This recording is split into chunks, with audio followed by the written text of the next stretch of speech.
Bu Darni. kecuali kepada Abraham dan Izin saya tanya Bu Darni. lama. Bu Darni, kitab Wahyu itu berbicara tentang kondisi di kerajaan surga atau masih di dunia? Iya, ini Loh, kok kondisi iya? Jawab mimpi dulu, jangan Yohanes. iya dulu. Dengar dulu.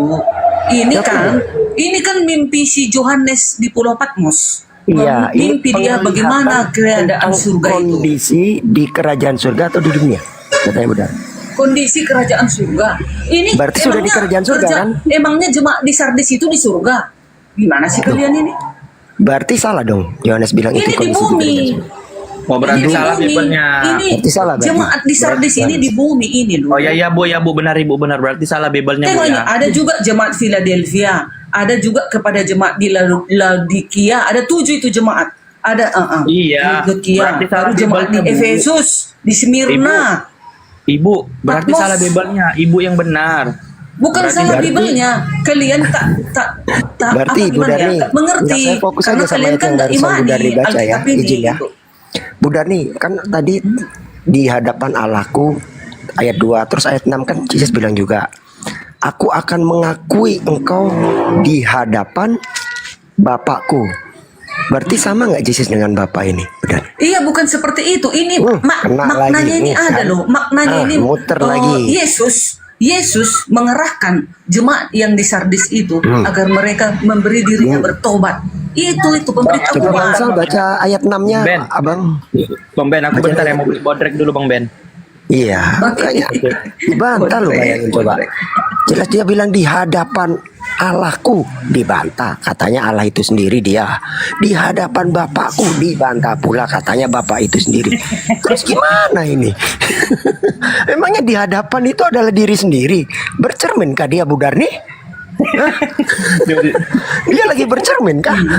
Iya kan, ini kan untuk menyarankan Apa mulai ini, kepada Bu Darni jemaat ini? di Sardis loh, jemaat di Sardis supaya mereka itu diajak, supaya mereka diajak. Kan gitu sekarang itu maknanya dari ayat itu. Itu seruan untuk kembali hidup Iya. dan melakukan pekerjaan Tuhan. Dan Kalau dia semangat di baru. hadapan Karena Allahnya Yesus itu berarti- tidak melihat pekerjaan mereka sempurna di hadapan Allah. Ibu Darni, kalau seruan itu gini, Ibu. Ajakan gitu loh. Ibu Darni kalau seruan tuh begini, wahai bangsa Israel dengarlah, Tuhan Allah kita tuh Esa, itu baru seruan. Kalau ini Enggak, kan fokus saja Bang, fokus saja. Bu Ya, Darni, fokus ke situ. kalau dikatakan anak Maria Dengar di tuh, hadapan tuliskanlah. Allahnya, di hadapan Dengar itu ini. berarti apa? Ayat nomor Bicara 1. dua entitas yang berbeda atau entitas yang sama, Bu Ben, Darni? tunggu dulu Ben. Dengar dulu ini. Ben, Tuh. tuliskanlah Apa sih? kepada jemaat-jemaat di Sardis. Ini disuruh dituliskan. Ya. Begitu. Apa yang ngomong di situ Bu Darni? Tuliskanlah ini kepada jemaat-jemaat di Sardis, kata Yesus kepada jemaat itu. Betul. Terus? Udah, itulah ajakannya supaya Ya, mereka, apa dia bilang? Yesus bilang apa di situ terakhirnya? inilah dibilangnya, bangunlah katanya. Dan kuatkanlah apa yang masih tinggal yang sudah hampir mati. Sebab Terus? tidak satu pun dari pekerjaanmu aku dapati sempurna di Aku hadapan dapati Yahwehku. sempurna di hadapan Elohimku. Yahwehku. Berarti Yesus di hadapan Elohimnya. Pertanyaan saya, kalau Yesus di hadapan Elohimnya, berarti sama nggak Yesus dengan Elohim ini, Bu? Ya, Yesus ini kan firman Mati dirinya Allah, Yahweh. Majang, mati sudah. Memang iya. Makanya ada ayat pada mulanya adalah firman. Firman itu bersama-sama dengan Yahweh. Dan firman itu adalah Yahweh. Saya Firman tanya. itu telah menjadi manusia. Sabar, Bu Darni, stop dulu di ayat 2. Firman itu bersama-sama dengan Elohim. Kata bersama-sama itu menunjukkan dua entitas yang berbeda atau satu entitas yang sama? Bersama-sama itu maksudnya awalnya dia muter bersama lagi. dengan Yahweh itu. Menyatu. Alfi itu bersama-sama maksudnya. dengan Kang Dito. Esa. Berarti itu Esa dua. gitu. Esa. Apa? Ehad itu apa emang artinya, Bu Darni? Saya tanya. Menyatu dia di sana dengan Sejak Yahweh kapan ehad itu Yesus artinya ini- menyatu? Yesus ini kan wujudnya Yahweh di bumi. Mana ada? Di situ bersama-sama kok. Ibrani 1 ayat 3. Bersama-sama. Bersama-sama itu artinya dua entitas yang sama itu atau beda? mengatakan, memberitahukan kepada muter lagi, Bu Darni. kepada manusia itu bahwasanya Bu Darni, ini saya sebelum ulangi, pertanyaan saya Yesus simpel, Bu Darni. menjadi Bu Darni, di situ manusia, kan Firman bersama-sama dengan Theos. Iya. Kata bersama-sama itu menunjukkan dua entitas yang berbeda atau satu entitas yang sama? Iya, bersama-sama. Oh iya, jawab dulu. Sudah. Itu dua Begini entitas maksudnya, yang berbeda bersama-sama atau itu satu maksudnya di entitas yang dalam sama? roh dan firman. Kan dua itu kan? Saya Firman nggak dan tanya roh di kan dalam dua. karena di situ nggak ada kata di Itulah. dalam. Di situ yang ada kata pros bersama-sama bukan di dalam. Itu kami cara mengenal keberadaan Jangan Yahweh kami. bicara yang nggak tertulis. Yahweh Kacau itu ini, menyatakan benar nih. diri di dalam kebersamaannya di dalam firman dan Roh Kudus. Gitu. Fokus dengan kata. Itulah yang Fokus bersama-sama dengan itu kata. tadi. Sebelum And menjadi arche manusia, and hologos. Yesus ini bersama-sama dengan Yahweh. Kayak Itulah firman Bentar. dan Roh Kudus. Hologos and pros tonteon. Pros bersama-sama. Saya tanya, kalau ada kata bersama-sama itu menunjukkan ada dua entitas yang berbeda atau satu entitas yang sama? Kan dua itu firman dan Roh Dua. Kudus. Berarti Itulah dia firman dan firman, Roh Kudus itu logos, kan bukan dirinya Yahweh. Benar nggak? Logos bukan Theos. Firman dengan Allah itu dua entitas yang berbeda berarti, benar kan? Itulah dirinya Yahweh itu. Gak usah logos. Gimana? Macam-macam Firman bahasa Ibrani lah. bersama-sama dengan supaya Elohim. enak kita menangkapnya. Ya, Kita oke, langsung oke, bahasa saya permudah. Indonesia aja. Saya Jadi permudah. Roh Kudus dan firman itu adalah dirinya Yahweh itu. Firman. Itulah yang bersama-sama katanya. Di dalam Yohanes 1 ayat 1 Iya, sampai 14 izin itu. Budari. Bentar. Firman bersama-sama dengan Elohim. Saya tanya, kalau firman bersama-sama dengan Elohim, berarti antara firman dengan Elohim ini entitas yang berbeda atau entitas yang sama? Iya. Kalau iya? sudah dia Apa iya? turun Berbeda dengan atau roh, yang sama? Enggak, aduh gimana sih? Berkali-kali dikatakan enggak sama iman kalian dengan iman kami. Jadi kan beda nanti kalian. Kalian enggak akan mungkin kalian mau percaya kepada iman kami. Saya bicara kepada teks, bagaimana Budari. mengenal keberadaan Yahweh kami itu. Teksnya tertulisnya Bersama-sama jelas. itu maksudnya kan ada firman, ada Roh Kudus. Itulah itu bersama-sama sebelumnya. Sebelum menjadi Yesus, sebelum menjadi manusia, Yesus ini dulunya bersama-sama dengan Yahweh itu. Itulah firman dan Bersama-sama. Roh Kudus. Makanya saya tanya, Jesus bersama-sama dengan Yahweh. Bersama-sama ini menunjukkan entitas yang berbeda atau entitas yang sama? Ya, menunjukkan berbeda setelah sudah keluar dari Yahweh. Berbeda. Artinya apa? Jesus bukan Yahweh, benar? Jesus bukan Yahweh. Yahweh. Setelah turun ke bumi, ya. Berarti Tetapi keilahiannya, hakikatnya Jesus ini tetap Yahweh, hakikatnya keberadaan. berarti ada Jesus dua dong ini Yahwehnya. Yahweh. Bang Ben, dia jadi Tritunggal. Sekarang jadi Tritunggal, tadi Wanes. setelah dibongkar Tapi jadi Tritunggal sebenarnya ya sekarang. samanya Tadi itu Wanes cuma tadi. karena saling ego masing-masing jadi ribut mereka, ya kan? Kami Yang bingung Tritunggal Budar sama nih, tadi Wanes. jadi Wanes, setelah Bukan. dieksplor jadi Tritunggal. Yang membingungkan aku di Wanes, aku tak terima Yahweh itu terbunuh di bumi, cocoklah di Tritunggal. Makanya firman udah Yahweh beda itu lagi. turun ke bumi menjadi manusia, maka bisa disentuh manusia. Yahweh mana bisa disentuh, binasa manusia menyentuh Yahweh. Saudara, Di situ saya izin kesalahan boleh dia, masuk? Wanes. Lanjutkan Silakan gitu. Dipang Anu gitu. minum botrek dulu. Masuk Oke. profesional. Masuk profesional. Selamat siang, Ito Dani. Ya, siang. Nah, gambaran ternyata kebingungan dalam keyakinan Bu Darni jelas. Sebagian tertulis memang membenarkan Wanes. Sebagian ada yang tidak cocok dengan keyakinan sehingga menjadi Tritunggal lagi. Nah, inilah yang harus kita buka secara logika dulu. Ya, kita coba masuk ke kejadian bagaimana ibunda Yesus ya yang tidak diperselisihkan karena dia ilahi atau manusia. Kita coba cross check secara logika supaya berfungsi. Bunda Maria ini kan sebagai ibundanya. Sebelum ibundanya ini, Bunda Maria ini mengandung Yesus, yang kalau dimaknakan dari kekristenan Wanes, itu Yesus itu Bapa itu sendiri, Yesus itu Yahweh itu sendiri, kan gitu. Sementara sebelum Bunda Maria itu mengandung, pastinya Bunda Maria menyembah Yahweh, kan gitu. Apakah dia sudah mengetahui bahwa yang dikandung itu adalah anaknya itu Yahweh? Dia mendapatkan bisikan dari malaikat bahwa dia akan mengandung anaknya yang sulung, kan gitu ya, gambaran daripada Yahweh. Dalam iman Oneness, Yahweh dan Yesus adalah sama. Kalau Bunda Maria ini menjadi Oneness, pasti dia akan menyembah tidak lagi Yahweh yang tidak kelihatan, tapi dia akan menyembah Yesus yang ada di rahimnya, menurut pemahaman Oneness. Begitu Yesus yang Yahweh ini dilahirkan oleh Bunda Maria, maka Bunda Maria akan menyembah anaknya. Sering kita diskusikan, Bunda Maria mengatakan, anakku Tuhanku. Kan begitu pemahaman Oneness kalau kita logikakan.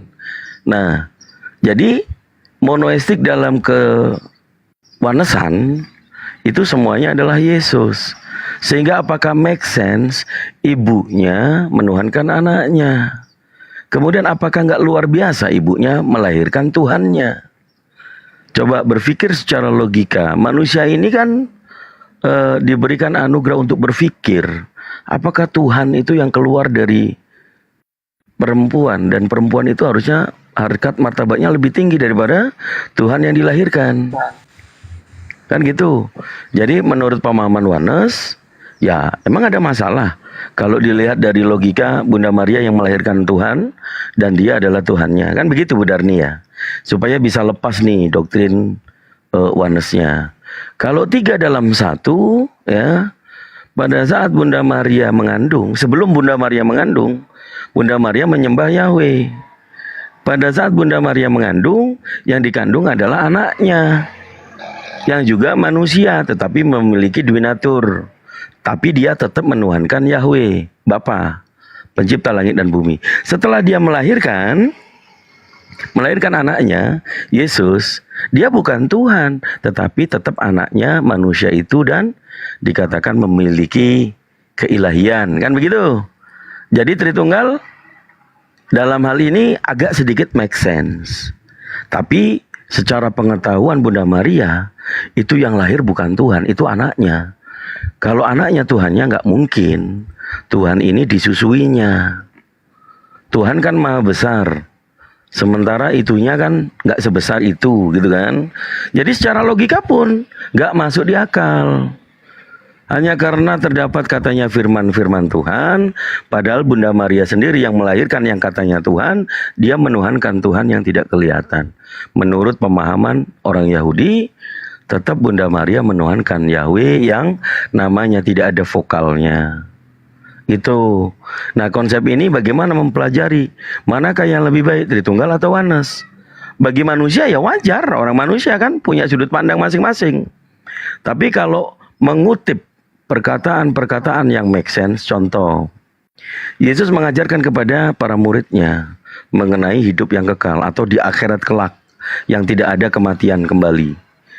Mereka mengenal Engkau satu-satunya Tuhan yang benar dan Yesus utusan. Jadi yang dilahirkan Bunda Maria ini bukan Tuhan, melainkan manusia utusan Tuhannya Bunda Maria. Lebih make sense itu. Kan begitu?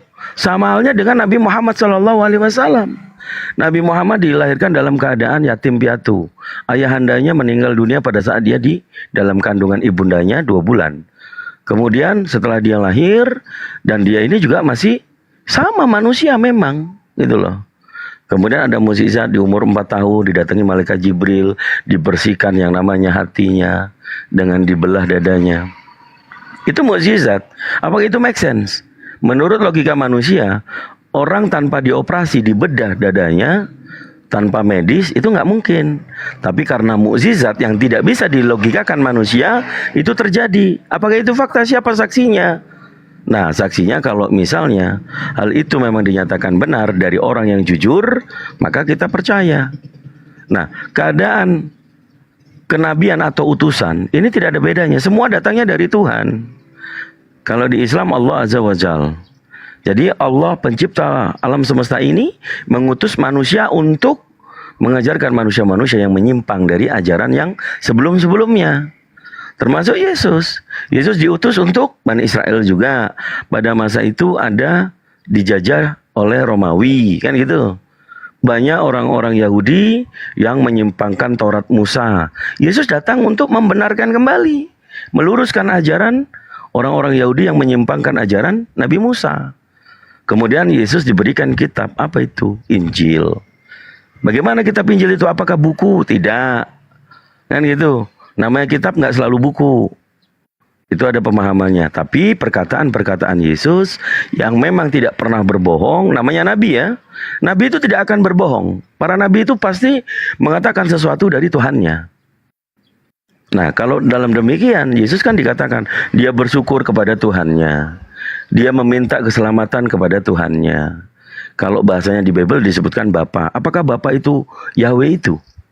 Pasti orang berpikir, iya, Bapa yang dimaksud sebutan dalam terjemahan oleh Yesus, itulah Sang Maha Pencipta, pemilik langit dan bumi. Sehingga dia bersyukur di Matius pasal 11 ayat yang ke-25, aku bersyukur kepadamu ya Bapa, Tuhan langit dan bumi.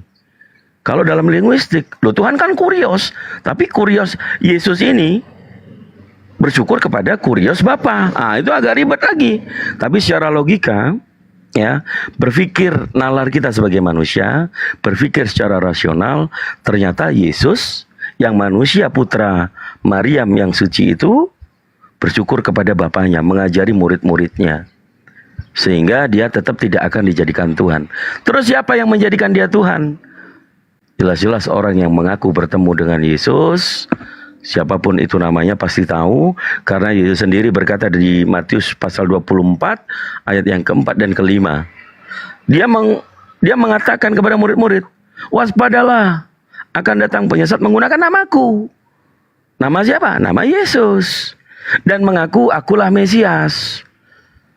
Kan gitu. Jadi akan ada orang lain yang mengaku namanya Yesus, dan dia mengaku juga sebagai Mesias. Kita bongkar sekarang. Pemahaman yang diajarkan oleh Paulus mengatakan satu-satunya di dalam Bible Perjanjian Baru, ya, dia menyebutkan Mesias, bukan Kristus, ya, bukan Kristus. Satu-satunya dalil, coba teman-teman semuanya cek, semua tulisan Paulus merujuk kepada Kristus, Kristus, Kristus. Hanya satu dalil, dia menyebutkan Mesias di Kitab Roma pasal 9 nomor 5. Mesias yang manusia itu menurut Paulus, ia adalah Bapa. Dia adalah Elohim Yahweh. Manusia itu Elohim Yahweh, katanya Paulus.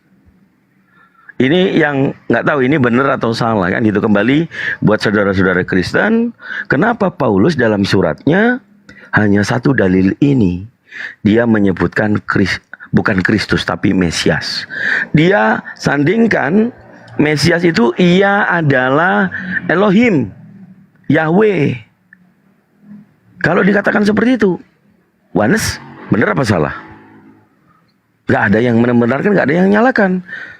Kebenaran itu ternyata ada di tulisan Paulus. Tapi mau diyakini seperti itu? Gak make sense. Bu Darni aja gak mau akulah. Masa Tuhan yang mati, Tuhan yang disalibkan gitu kan? Tapi faktanya memang seperti itu. Maka di sini kita dalam diskusi lintas agama, ya, mendiskusikan sesuatu yang tertulis.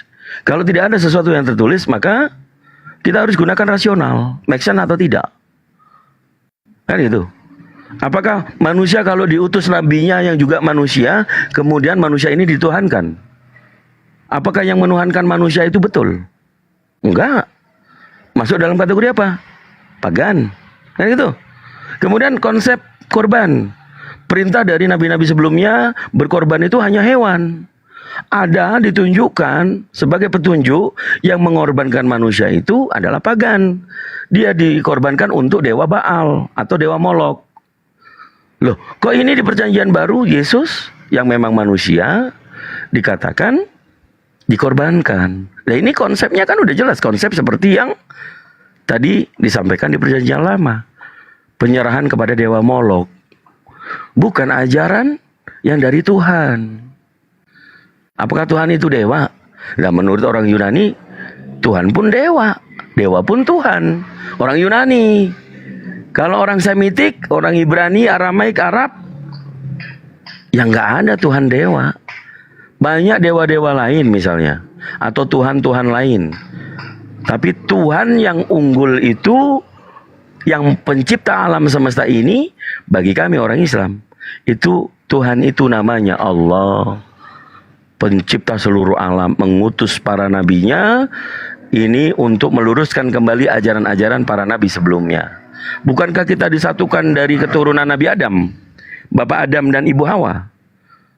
Oh, kalau Hawa tidak dijelaskan di Al-Quran, Kang Dito. Tapi kalau Adam, ditulis nggak manusia pertama namanya Adam? Nggak ada. Itu hanya tulisan saja. Orang Ibrani, orang Yahudi tahu, faham itu Nabi Adam. Adam nama manusia pertama. Tapi kalau yang kemudian bukan pemilik kitab aslinya, dia menerjemahkan, ini missingnya. Kehilangannya di situ. Nggak ada nama Adam dari Kejadian pasal 1 sampai pasal 3. Muncul nama Adam. Adam bersetubuh dengan istrinya. Loh, Adam ini sopo kan gitu ya? Kok tiba-tiba muncul di sebelum silsilah di Kejadian pasal 5 ayat 1. Tapi yang Kejadian pasal 4 ini Adam ini sopo gitu loh. Kelihatan bahwa terjemahan itu menyimpang. Terjemahan ini membuat orang kacau. Bahkan dikatakan Kejadian pasal 15 ayat 8. Dia menerjemahkan tetragrammaton yang disebut dengan YHWH itu diterjemahkan ALLAH, huruf besar semua. Itu nama yang tidak disebutkan oleh orang Yahudi. Kan gitu. Tapi munculnya terjemahan ini dari awalnya diterjemahkan ALLAH, kemudian di Yesaya pasal 42 nomor 8, terjemahan yang ALLAH diganti dengan TUHN, huruf besar semua. Yang artinya maknanya adalah sama, YHWH. Ada apa? Ternyata LAI menghindari konflik kalau ALLAH itu akan diklaim oleh orang Islam bahwa itu adalah nama. Sekian dari saya, silakan. Baiklah. Tadi kan Bang Dito mengatakan hanya Paulus yang menyebut Yesus itu Mesias, ya kan? Itu pun sekali. Salah. Bang Dito, Lukas, begitu juga Matius, begitu juga dengan Yohanes, begitu juga Kisah Para Rasul. Di sana dicatat Yesus adalah Mesias. Ini dalilnya. Ya, dengar ya. Di dalam Saya Matius interupsi 24 ayat itu. 25. Jawab perempuan Maaf. itu kepadanya, aku Itu tahu bahwa Darni. Mesias akan datang yang disebut juga Kristus. Itu Apabila Darni. ia datang, ia akan memberitakan segala sesuatu kepadamu. Tadi Itu. kan kita Ya, sabar dulu. percaya bahwasanya Saya interupsi Mesias dulu. itu adalah Yahweh. Ya. Dah? Saya interupsi Satu. dulu. Saya interupsi dulu. Saya mengatakan dalam 13 surat-surat Paulus, ya, Paulus mencatatkan semuanya Kristus, tapi hanya dicatat atau diterjemahkan ini Mesias hanya di Roma. Roma 9 ayat 5 tadi. Jadi bukan ke Kisah Para Rasul, bukan ke Ibrani, bukan. Bukan ke 4 Gospel, Udah. bukan. Tapi di 13 surat Paulus, ya. Ya, Tuh. berarti di Roma tambah lagi ya. Tadi Roma ada dikatakan di sana Yesus adalah Mesias. Sekarang di dalam Kisah Para Rasul 18 ayat 5, ketika Silas dan Timotius datang dari Makedonia, Paulus dengan sepenuhnya dapat memberitakan firman, di mana ia memberi kesaksian kepada orang-orang Yahudi bahwa Yesus adalah Mesias. 2. Yang ketiga, Yohanes 20 ayat 31. Tetapi semua yang tercantum di sini telah dicatat supaya kamu percaya bahwa Yesuslah Mesias, Anak Allah, dan supaya kamu oleh imanmu memperoleh hidup dalam namanya. 4. Lalu dikatakan lagi di dalam mana ini? Matius 2 ayat 4. Maka dikumpulkannya semua imam kepala dan ahli Taurat bangsa Yahudi. Lalu dimintanya keterangan dari mereka, di mana Mesias yang akan lahir itu? Kata Herodes, raja ya, Raja Herodes bertanya, di mana Mesias yang akan lahir itu? Katanya. Nah, itu ya, udah ada 5. Lukas 4 ayat 41. Dari banyak orang keluar juga setan-setan sambil berteriak, engkau adalah anak Allah. Lalu ia dengan keras melarang mereka dan tidak memperolehkan mereka berbicara karena mereka tahu bahwa ia adalah Mesias. Jelas Yesus itu Mesias, ya. Makanya kami umat Kristen tidak ragu lagi. Begitu juga dengan Maria. Apakah dia percaya? Apakah dia sudah tahu Yesus itu adalah yang dilahirkannya itu adalah Tuhan? Udah pasti tahu dong. Ada ayatnya. Ini Matius 28 waktu kelahirannya ya. Di sana ada dikatakan, iya, kelahiran Yesus Kristus adalah seperti berikut. Pada waktu Maria ibunya bertunangan dengan Yusuf, ternyata ia mengandung Roh Kudus. Nah, ayat 21, ia akan melahirkan anak laki-laki dan engkau akan menamakan dia Yesus, karena dialah yang akan menyelamatkan umatnya dari dosa mereka. Mana ada manusia bisa menyelamatkan umatnya dari dosa kecuali Mesias, kecuali Tuhan itu. Nah, di mana lagi kami ragunya akan Yesus? Udah jelas ayatnya ini mengatakan, kalau sudah Roh Kudus, malaikat mengatakan kepada Maria, yang kau lahirkan itu akan menyelamatkan umatnya dari dosa. Hanya Tuhan yang bisa menyelamatkan umatnya dari dosa. Ada Bu Darni, mereka percaya yang bisa mengampuni dosa itu batu itu. Emang ada mulai nih. Iya. Kenapa? Bang Kenapa? Tom, jangan Abang Tom kayak gitu, nanti cepat dikit. Kayak Iya aku gitu. lah, Karena nggak beradab, karena nggak beradab. Pakai licik kita Bang Tom. Nanti Licik dibuang seperti kita. ular. Ya udah, aku tanya ke Dito. Sabar. Apa buktinya ya yang kau sembah Dito itu Robil Alamin? Itu aja lah buktinya. Udah nggak bosan menghayal dulu. Itu aja. Gantian dulu ya, makan dulu aku ya, host Bang Dito. Udah Iya, lama sebelum. udah tadi. Bang Oke, Tom dulu sebelum. ya. Iya, sebelum saya Makasih jawab. semuanya. Ya, sambil saya koreksi Bu Darni ya. Bu Darni tadi mengurangi ayat di 1 Matius 1 ya. Ayat 18 ada kalimat yang dihilangkan. Jadi yang dia baca tadi adalah ternyata ia mengandung Roh Kudus begitu kan. Makna mengandung Roh Kudus itu Roh Kudus yang ada di kandungannya. Tapi kalau dibaca letterlek ya, ternyata ia mengandung dari Roh Kudus. Jadi kalau kata darinya itu hilang, memang dia mengandung Roh Kudus. Tapi kalau ada tulisan darinya, wah itu gimana? Jadi yang membuat Bunda Maria mengandung adalah Roh Kudus. Itu jangan ya, jangan. Ini Tom Cruise kalau mau hujat-hujatan nggak usah lah di sini, dibuang aja. Saya nggak menghujat, makanya saya ingin bukti kalau memang itu kamu tapping di bawah udah di atas itu kamu tapping batu ya, itu apa maksudnya? ya memang gini loh, kalau saya nanti kesimpulannya salah ya. Ya memang kalau bisa menjawab itu berarti saya salah gitu, saya akui nanti aku salah. Nah, mulut-mulut kotor Kalau yang seperti itu. SDM-nya rendah jangan dinaikin lah, host. Tolonglah, host. SDM rendah jangan dinaikin lah. Nanti kita ikut Itu ini ampas nanti. kelapa, babi namanya. Makan dedak, babi anjing, kontol. Babi kok. Nanti rungkat nanti deh, sabar deh. Kita dengar ya, Sal Pasaribu. Setiap yang keluar dari mulut kita akan diperhitungkan loh. Ada ayat Alkitab. Dan Iya, Quran pun ada itu ya kan. Makanya Benar, kita benar. bicara biar orang selain berdosa. Itu kan Iya. kita nanti dihadapkan ke tahta Makasih pengadilan yang pribadi udah lepas ingetin ya. pribadi. Makasih saya udah ngingetin ya. Iya Tom betul Cruise sayang. nanti kalau memang mau head to head dengan saya, kamu live aku live, kita PK ya. Gak usah mengacaukan orang diskusi yang hikmat, kamu masuk jadi menghujat gitu loh. Kita nggak ada serang-serangan jelas ya. ya. Mm-mm. Dia Bu Darni Jadi, nggak Bang menghargai, Dito. nggak menghargai Iya. ibu, nggak menghargai orang di sini. Sementara tadi dia nggak ada ngujat. Sementara sama ibu diskusi bengkang Dito baik-baik saja. Tiba-tiba dia naik begitu. Nggak menghargai ibu. Buat apa dia hargai manusia kayak gitu? Pemakan dedak kayak gitu. Lanjut ya. Oke lah, jadi jelas ya, Yesus dikatakan oleh malaikat bahwa Yesus akan menghapus dosa umatnya. Mana ada manusia menghapus dosa umatnya? Sekelas apapun itu, kalau namanya dia manusia, takkan bisa menghapus dosa umatnya. Ini Yesus udah dikabarkan kepada malaikat, udah tahulah Maria itu Iya. Yesus itu Tuhan. Tapi Jadi- kenapa dia diam? Ya dia harus menjalani itu. Dia berbahagia kan? Dia Jadi- mengandung sang juru selamat itu. Jadi yang mati itu manusia maksudnya, bukan Tuhan. Yang mati itu yang datang sebagai manusia, firman Elohim Pertanyaan- yang datang ya, sebagai manusia. Ya, pertanyaan saya, yang mati itu manusia berarti? Hanya manusia itu kan tidak ada Yang manusia mati yang itu lain kan? sebagai manusia, tapi gelarnya Tuhan. Gelar Ya, Yesus sebagai- itu Tuhan. Sebagai manusia itu manusia atau seperti manusia? sebagai manusia ya manusia dong kan di bumi. Ya udah, berarti yang menebus dosa Bunda Darni kan manusia kan?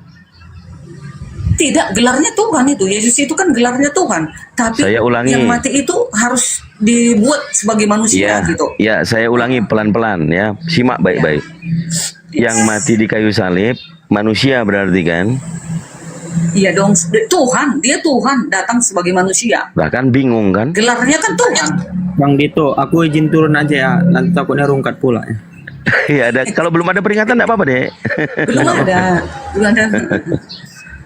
Ya aman. Jadi memang emotional control ya. Orang yang tiba-tiba seperti itu ya nggak masalah. Pribadi orang kan kadang girohnya melihat penghujat itu ya pasti seperti itulah. Cuman gini Bu Darni, coba konsisten gitu loh. Jadi yang mati di kayu salib itu manusia apa Tuhan? Tuhan. Tapi kan yang mati kan sebagai manusia, gelarnya kan Tuhan gitu. Gitu. Ya, harus fokus gini loh. Yang mati di kayu salib itu manusia atau Tuhan? Tuhan dan manusia. Tuhan. Nah ini jadi Tuhan yang mati. Tapi ada juga harus bisa dijawab. Tuhan yang datang sebagai manusia. Tuhan yang dimaksud Yahweh atau bukan? Yesus tidak dong. Yahweh, apalagi Yahweh mana bisa disentuh. Nanti Tuhan apa ini yang dimaksud? Yang datang itu kan firman Yahweh yang menjadi manusia di bumi. Yesus itu Yahweh atau bukan? Firman Yahweh turun ke Firman bumi. Yahweh. Yahweh nggak turun, masih di atas Yahweh. Oke. Allah itu Yahweh atau bukan? Ya, enggak, Allah kalian enggak Yahweh, bukan. Bukan di dalam Bible. Sesuai di dalam dengan Bible. satu Tawarik 16 ayat 26, di luar Sabar dari dulu. Yahweh, Abraham, Ishak dan Yakub setan. Maaf. Ya enggak apa-apa. Makanya aku Yahweh. senang aku diganti. Allah itu Iya. menjadi Yahweh. Itu aslinya. Iya, Bu. Ya kan? Ya, saya hanya konfirmasi. Berarti Allah itu di dalam Bible adalah Yahweh ya. Jangan sebut Allah sama aku. Ya, aku Lah kan sekarang tulis- udah pakai Yahweh. Oke, Yahweh di dalam Bible kan saat ini masih Allah tuh. Ingat tadi sudah baca belum? Roma 9 nomor 5. Iya. Tapi kan Mesias.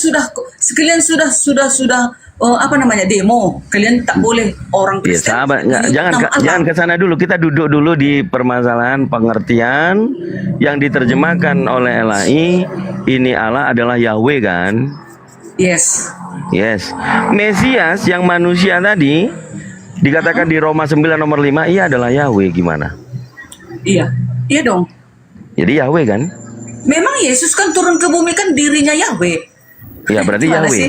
Iya, Yahweh ya. Kita kunci ya. Yesus adalah Yahweh ya. Yesus adalah dirinya Yahweh, firman Yahweh. Mesias Iya, itu. Mesias ya. itu kan Yahweh. Kan boleh dong dia menurunkan, mengutus dirinya. Firmannya Oke. menjadi Yahweh. Bahwa manusia turun ke bumi. Beda loh. Itulah Kalau Yesus. firmannya dengan dirinya Yahweh beda loh. Ya sama, kan dia juga itu. Oh, Oke, berarti- sama dengan aku. Aku mau datang, ibaratnya mau mengguna-guna Bang Dito aku contoh. Nah, aku punya ilmu jampi. Ku Ya. utuslah rohku. Beda roh Bu Darni. iblisku. Suara Bu Darni dengan Bu Darni itu dua entitas yang Tangkap Bang berbeda Dito. loh. Nanti setelah Bang Dito mati, kan kembali sama aku lagi. Roh yang kuutus samamu itu. Begitulah Yesus sama Yahweh. Nah, gitu. Oke. Iya kan? Udah? Baik. Oke. Kesimpulannya yang diterjemahkan Allah itu adalah Yahweh. Yesus itu Mesias itu Yahweh. Yang mati di kayu salib Yahweh atau manusia? Yang mati di kayu salib firman Yahweh yang datang menjadi manusia. Firman Yahweh itu Yahweh atau bukan? Firman Yahweh itu yang menjadi manusia. Firman Yahweh itu Tapi Yahweh atau hakikatnya, bukan? gini, hakikatnya Yahweh gitu. Hakikatnya firman yang jadi manusia ini, keadaan sebenarnya kelak, kalau dia kembali Yahweh. Nah itu dia. Berarti Mesias bukan Yahweh. Mesias bukan Yahweh. Mesias Yahweh. Mesias itu Yesus bukan? Ya, Yesus. Nah, Yesus itu Yahweh berarti kan? Yes. Nah, yang mati di kayu salib Yahweh atau Yang Yesus mati yang di kayu manusia? salib, iya Tuhan, tapi kan menjadi manusia dia. Kan dia maha kuasa. Mana mungkin bisa mau dia memberikan dirinya disentuh oleh Oke, ciptaannya yang oke. kotor ini. Oke, berarti Yahweh yang mati.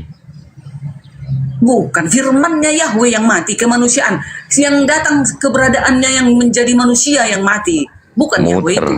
Muter, Nggak Bu muter. Darni muter. Nggak boleh, aku nggak bisa mau kewakilan apakan. Ibaratnya mau kalian Kalau tangkap seperti aku ini, ini. Mau kalian sembelih saya aku ingat ini. ada anjing ngejar ekornya sendiri nih, Bang Dito. Enggak salah, Cengir aja. enggak bisa kalian tipu-tipu aku. Kalian Bukan kan mau mengarahkan aku tipu. supaya Yahweh-ku itu yang dimatikan. Oh tidak, enggak mungkin. Enggak bisa disentuh Yahweh itu. Siapa Saya yang ulang. menyentuh Yahweh? Saya Binasa. ulang. Saya Nggak bisa. ulang. Menurut Oke, Roma jawabanku tetap 9, itu, Bu. ya menurut Roma 9 ayat 5, Yesus yang Mesias itu Yahweh bukan? Ya, Ya, yang mati di kayu salib Yahweh atau Yesus yang manusia? yang mati di kayu salib ya Mesias. Mesias adalah Yahweh bukan? Yahweh. Iya. Yang mati Yahweh bukan? Ya, iya dia Yahweh. Tapi Yahweh yang datang mati sebagai bukan? manusia dia yang mati. Nah, Ya, manusianya iya. itu Yahweh bukan? Ada keterangannya dong. Ya, manusia itu adalah Yahweh bukan? Manusia itu kedangingan di bumi lah. Keberadaannya, Iya. keadaannya sebagai manusia di bumi. Itulah Iya. yang disalib. Ya, Yahweh atau bukan manusianya? Hakikatnya Yahweh. Hakikatnya Yahweh ini. Yesus. Kedagingannya itu Yahweh atau Kok bukan? susah sih Bang Dito? Bukan. Yang kedagingannya itu Yahweh atau bukan? Yang kedagingannya itu apa yang menjadi manusia, keberadaan sebagai manusia di bumi. Itu yang bisa tersentuh. Ya, pertanyaan saya itu, kedagingannya itu Yahweh atau bukan? Mana ada daging Yahweh? Gimana sih? Oke, Kolose 2 nomor 9. Oke. Kolose.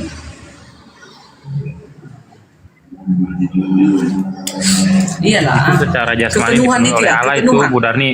Itu secara jasmani Apa? dipenuhi oleh Iya, Kolose Dipenuhi 2 oleh nomor 9. Yahweh. Secara jasmani. Iya, Nah, dipenuhi oleh Yahweh itu gimana? dipenuhi ya, itu ya. Iya, jadi dagingnya Yahweh bukan? Kolose 2 ayat 9 ya kan. Dan nggak apa-apa. Itulah sebabnya Allah sangat meninggikan Yesus. Katanya nggak pakai Allah, sebut aja Yahweh Oh ya. iya, nanti iya, tapi tadi masih bisa kalian Bang Dito bilang. Oke.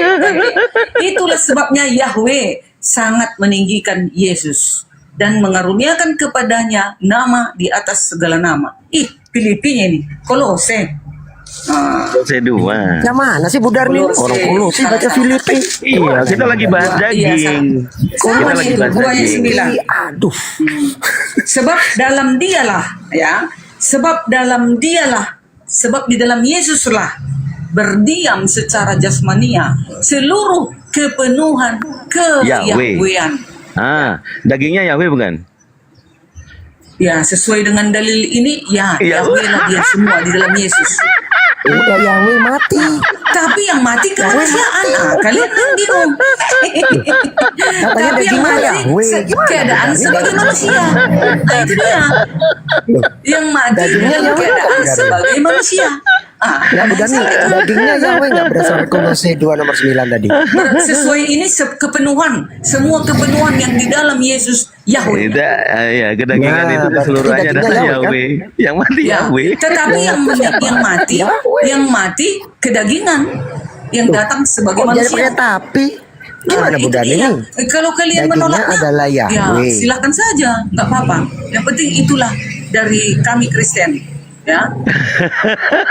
Coba diruntut lagi. Astaga, Diruntut jelas lagi. ya. Mesias itu Firman. Yahweh ya, begitu. Firman Makan, adalah iya, iya, Yahweh. iya. Makan dulu Firman itu. adalah Yahweh kan gitu kan? Bener kan? John 1:14 Firman adalah Yahweh. Firman yang adalah Yahweh itu menjadi daging. Berarti Yahweh jadi daging nggak Budar? Firman Yahweh menjadi daging. Firman adalah Yahweh. Iya John Bang 1 Ben, nomor jangan 3. diputar lagi Bang Ben. Nanti dia makin Iya, jangan putar-putar lah. Ya, iya, saya ini Karena menguatkan ada juga statement nanti Bang Dito dalil. ini. Tunggu Saya dulu, menguatkan statement Bang Dito Dito. dan Ben. Bentar, Bang Dito, bentar Ben. Budar nih. Ada juga John dalil 1 nomor lain. 3. Siapa yang melihat Yahweh akan binasa, kan katanya. Makanya yang disentuh ini keadaan bentar. sebagai manusia. Iya, makanya saya itu tanya dia. nih ke Budar nih. Saya coba runtut lagi untuk memperkuat statement Bang Dito. John 1 nomor 3. Firman adalah Yahweh. Benar? Ya, Yahweh yang juga disebut firman ini menjadi daging. Ayat 14-nya, benar? ya. Berarti daging ini Yahweh kan? Firman itu telah menjadi manusia. Daging. Nah, Iya, firman ini sesuai Yahweh dengan bukan? Kolose tadi. sesuai dengan Iya. Kolose 2 ayat Berarti 9. daging ini Yahweh Di kan? dalam Yesus semua kepenuhan Enggak, jangan Yahweh. lari kemana-mana. Saya nggak tanya, jangan ngobrol yang saya nggak tanya. Iya, Saya benar ulangi itu. lagi. John 1 nomor 3, firman adalah Yahweh. Ayat 14-nya, Ada. Yahweh yang disebut sebagai firman menjadi daging. Berarti daging ini Yahweh bukan? Oke, gini aja Bang Ya, Ben. kan kepenuhan Yahweh itu di dalam Yesus. Benar Ini itu. Bu Darni, sekarang Ya. mau masuk Islam atau dibaptis ulang jadi Wanes? Weh, enggak mau aku. Sebentar. Jadi sebentar. mau jadi Wanes atau mau jadi Islam? Ya. Mau masuk Islam. Kok mati-mati Agama sopan kau ini? enggak agama yang enggak benar ngapain? Siapa ini? Siapa ini? Quran Al-Maidah Satu, Siapa ini? satu, iya. Kok Mati, panas? songkat. Sabar dulu, bro. Harus dicas terus. Kamu tidak pada agama yang benar. Quran Al-Maidah Apa 68. ini? Ih, kok ngajak-ngajak orang masuk? Kok panas? Bang Dito, mana Saya mungkin aku menjelaskan. mau jadi Islam Bang Dito? Ya udah. Soalnya baptis. begini Bang Ya Dito, udah, Yesus berarti sekarang di baptis. surga, sedangkan Nabi Muhammad di mana yuk? Kan Ya masih udah. berada di bumi. Ya udah kan pertanyaannya tadi Mana opsinya kan mau ada aku dua. ikuti dia aja Ya belum udah. selamat. Aku Ya ikuti udah. yang selamat dong, yang di surga. Ya udah, Berarti berarti Wanes. baptis Wanes jadi Wanes Sorry ya. Sorry. Udah jadi Jadi Wanes ya. Sudah 100% jadi Wanes? Ayo. Enggak apa-apa, bisa oneness dan Oke, Tritunggal sebentar sebenarnya. aku telepon sedikitnya Malikil bedanya. dulu. Sebentar aku panggil Malikil dulu supaya dibaptis ya. Dalam nama Yesus Kristus, bukan Bapa, Putra, Roh Kudus ya. Baptis Ya, apa itu ini? Mau tetap. sulam apa ciprat? Bapak, Putra dan Roh Kudus tetap. Oh, enggak. hanya di Enggak dalam dong. oneness aku nggak terima Yahweh itu yang terbunuh. Itu aku nggak terima. Terus Kan yang Makanya jadi daging. kalau di dalam Aduh. ini cocok Tritunggal. Kemanusiaan itu yang Berarti mati, Bu Darni bukan nolak ayat Yahweh. ini. saya minta Ya, dihapus berarti ayatnya minta Jadi aku mau ayatnya menggabungkan dihapus. Tritunggal dan Oneness, ya. Aku mau menyatukan Tritunggal dan Oneness. Supaya Jadi mereka menurut Bu Darni bersama. yang mati manusia atau Tuhan? Saya tanya Yang ke Bu Darni mati ini. itu Tuhan, tapi sebagai manusia. Tuhan, bukan Ya. manusia kan? Memang Ya, ada ayatnya kan? Kematian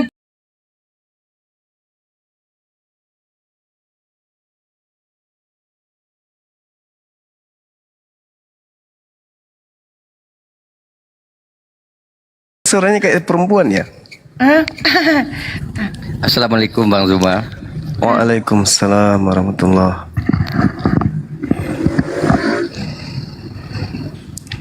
Ya, Bang Adi ini. Ada yang mau diskusi silakan. Oh ya Bang Adi. Oh ini Bang Adi nih dari Kristen Bang. Jadi dia Iya. juga termasuk penggemar Bang Zuma katanya. Insya Allah katanya beliau ingin disahadatkan oleh Bang Zuma katanya. Silakan. Ayolah. Boleh gitu. Ya, silakan Bang. Mari diskusi ringan dengan kita. Oke Bang. Yesus ternyata bukan Tuhan. Oh iya, kalau itu nggak usah diragukan. Silakan Saudara Adi. Mungkin tema apa yang Saudara paling kuasai gitu? Iya, Saya kalau ikut aja. Kalau aku sih konsep keselamatan ya Bang ya. Oke, boleh. Karena aku udah mengalami itu. Ya. Siap. Iya. Silakan. Iya, konsep keselamatan dalam Kristen itu kan seperti aku udah jelaskan sama Kak Mikana ya. Iya. Jadi aku nggak tahu Kak Mikana ini cowok apa cewek karena suaranya suara cewek, makanya aku panggil kakak ya kan. Iya. Jadi konsep keselamatan dalam Kristen itu adalah ketika kita mau menjadi orang yang diselamatkan oleh Yesus, maka kita harus mendengar firman Tuhan dulu. Setelah dengar firman Tuhan yang berhubungan dengan Yesus, kita harus percaya bahwa Yesus itu adalah Tuhan dan Kristus, dan itu diwujudkan dalam doa pengakuan iman, lalu dibaptis, dan setelah itu kita mendapat tiket keselamatan. Gitu dia sederhananya Bang. Oke. A'udzubillahi minasyaitonirrajim. Bismillahirrahmanirrahim. Kalau konsep keselamatan di dalam Islam itu sederhananya gini. Allah membuka peluang kepada umat Islam. Kalau umat Islam kan udah jelas tuh Kada aflahal mu'minun, beruntunglah orang-orang mukmin. Alladzina hum, yaitu mereka yang mendirikan salat.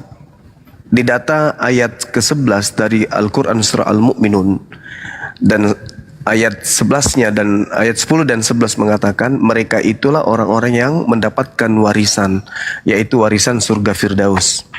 Jadi orang Islam itu beruntung, yaitu mereka yang sholat. Nah, sekarang permasalahannya adalah umat baginda Rasulullah Muhammad sallallahu alaihi wasallam itu tidak semuanya bisa mempertahankan kemudian untuk tetap eksis beribadah, menjalankan ibadah sholat. Kadang terpengaruh oleh bisikan-bisikan yang bersifat keduniawian sehingga mereka lalai dalam sholatnya. Lalu apa solusinya di dalam Islam ketika sholat itu kemudian dilalaikan? Kata Allah, walladzina amilus sayyi'at thumma tabu min ba'diha wa amanu inna rabbaka min ba'diha laghafur rahim. Kata Allah, orang-orang yang telah mengerjakan kejahatan kemudian bertaubat dan beriman kepada Allah, niscaya setelahnya kemudian Allah mengampuni segala dosanya dan menyayanginya. Ini yang diterangkan di dalam Al-Quran. Nah, berbicara mengenai jaminan keselamatan, jelas umat Islam sudah memiliki warisan. Apa warisan yang dimiliki oleh umat Islam? Surga Firdaus. Itu adalah impian setiap manusia. Pingin kemudian masuk ke Firdaus, ingin masuk ke surga. Nah, di Islam jelas dikatakan dalam Al-Quran surah Al-Mu'minun. Jadi disebutkan orang-orang mukmin. Mukmin itu gelar kepada orang Islam. Selayaknya Kristiani adalah gelar untuk orang Kristen. Di Islam melalui Al-Quran itu syarat dengan jaminan-jaminan Allah kepada orang-orang mukmin, orang-orang beriman, orang-orang yang soleh, orang-orang yang soleha. Dan mereka kata Allah, dakhalal jannah, akan dimasukkan ke dalam surga. Saya ini sudah hampir 20 tahun belajar, 18 tahun saya mengkaji Bible. Saya tidak pernah menemukan adanya jaminan surga bagi orang yang bertitel Kristiani, yang ibadah minggu, yang tidak bersunat, yang menyembah Yesus Kristus. Itu tak ada jaminan. Saya tidak pernah menemukan satu data itu. Sedangkan dalam Al-Quran itu banyak sekali data-data yang menjadi jaminan kepada umat Islam. Nah, ada satu jaminan untuk orang Kristen, tapi itu sangat tidak mengenakan. Di dalam Matius 7 nomor 22, 23. Yang memanggil Yesus Tuhan, bernubuat pakai nama Yesus, mengusir setan pakai nama Yesus, bermukjizat pakai nama Yesus. Justru Yesus jamin neraka. Itu yang saya temukan. 18 tahun bang saya belajar Bible. Saya temukan kemudian jaminan neraka buat Kristen. Valid, sahih, tak ada keraguan di situ. Muncul di dalamnya, jelas tertulis. Tidak setiap orang yang memanggil aku Tuhan akan masuk ke dalam kerajaan surga, melainkan yang melakukan kehendak Bapa. Sedangkan Kristen, prosesi agamanya, cara ibadahnya, objek yang disembah, kemudian ritual-ritual keagamaannya sama sekali bukan kehendak Bapa. Karena kehendak Bapa itu semuanya tertera di dalam kitabnya Yahudi. Di perjanjian lama tidak ada kehendak Bapa ke gereja, tak ada kehendak Bapa makan babi, tak ada kehendak Bapa ibadah minggu, tak ada kehendak Bapa menyembah manusia, tak ada kehendak Bapa mempersembahkan manusia untuk penebus dosa, tak ada kehendak Bapa untuk tidak bersunat. Jadi yang Kristen lakukan nihil, malah mendapatkan jaminan neraka. Seperti itu bang, silakan. Iya bang, jadi ada perbedaan pemahaman sepertinya antara abang dan saya, ya kan. Jadi kekristenan itu adalah sebuah wujud yang diterangkan dalam kitab Kisah Para Rasul itu, bahwa dia adalah muridnya ataupun pengikutnya Yesus, ya kan. Jadi kekristenan memang nggak ada datanya dalam Alkitab akan memperoleh kerajaan sorga. Tapi kekristenan itu wujudnya kita bisa samakan sebagai anak Allah ataupun orang yang percaya kepada Kristus. Nah, disinilah bagian-bagian Kristen itu yang akan mendapat kerajaan sorga. Nah, jadi bukan kata Kristennya yang yang menjadi tolak ukur, tapi yang menjadi tolak ukur untuk memperoleh kerajaan sorga itu di dalam ajaran Alkitabiah, apakah dia hidup sebagai anak Allah atau orang yang percaya kepada Yesus. Itu yang menjadi ukuran apakah dia beroleh tiket ke sorga atau enggak. Sederhananya gitu dia, Bang. Oke, jadi status harus menjadi anak Tuhan, anak Allah, anak Theos Iya. atau anak dewa. Nah, sekarang begini, Bung. Kalau berbicara mengenai anak-anak Elohim, maka rujukan utama yang menjadi cerminan bagi kita nih, orang Islam dan Kristen yang belajar Bible, harus merujuk kepada konsep yang diterangkan, yang ditanamkan, yang dicanangkan, yang dipraktekkan oleh Bani Israel. Maka rujukannya harus merujuk kepada kitab mereka. Siapa mereka itu anak-anak Elohim? Nah, itu pertanyaannya dengan tanda tanya besar. Baca di Amsal 3, nomor 11, nomor 12. Anak-anak Elohim itu adalah hamba Tuhan yang taat tekun mendengarkan nasihat dan mempraktekkan nasihat Elohim. Berbicara mengenai skala Elohim, berarti dia harus merujuk kepada kitab Tanak. Dikatakan di dalam Amsal 3 yang saya maksud tadi adalah bahwa anak-anak Elohim ini harus tunduk berserah diri terhadap didikan Elohim, seibarat anak yang tunduk berserah diri kepada perintah-perintah ayah. Apa yang diperintahkan kemudian untuk ditaati oleh Elohim kepada anak-anaknya? Kitab Tanak. Bukan Filipi, bukan Kolose, bukan Galatia, bukan Lukas, bukan. Tetapi harus merujuk kepada firman Tuhan yang disabdakan oleh nabi-nabi Yahudi kepada mereka. Itulah yang disebut anak-anak Elohim.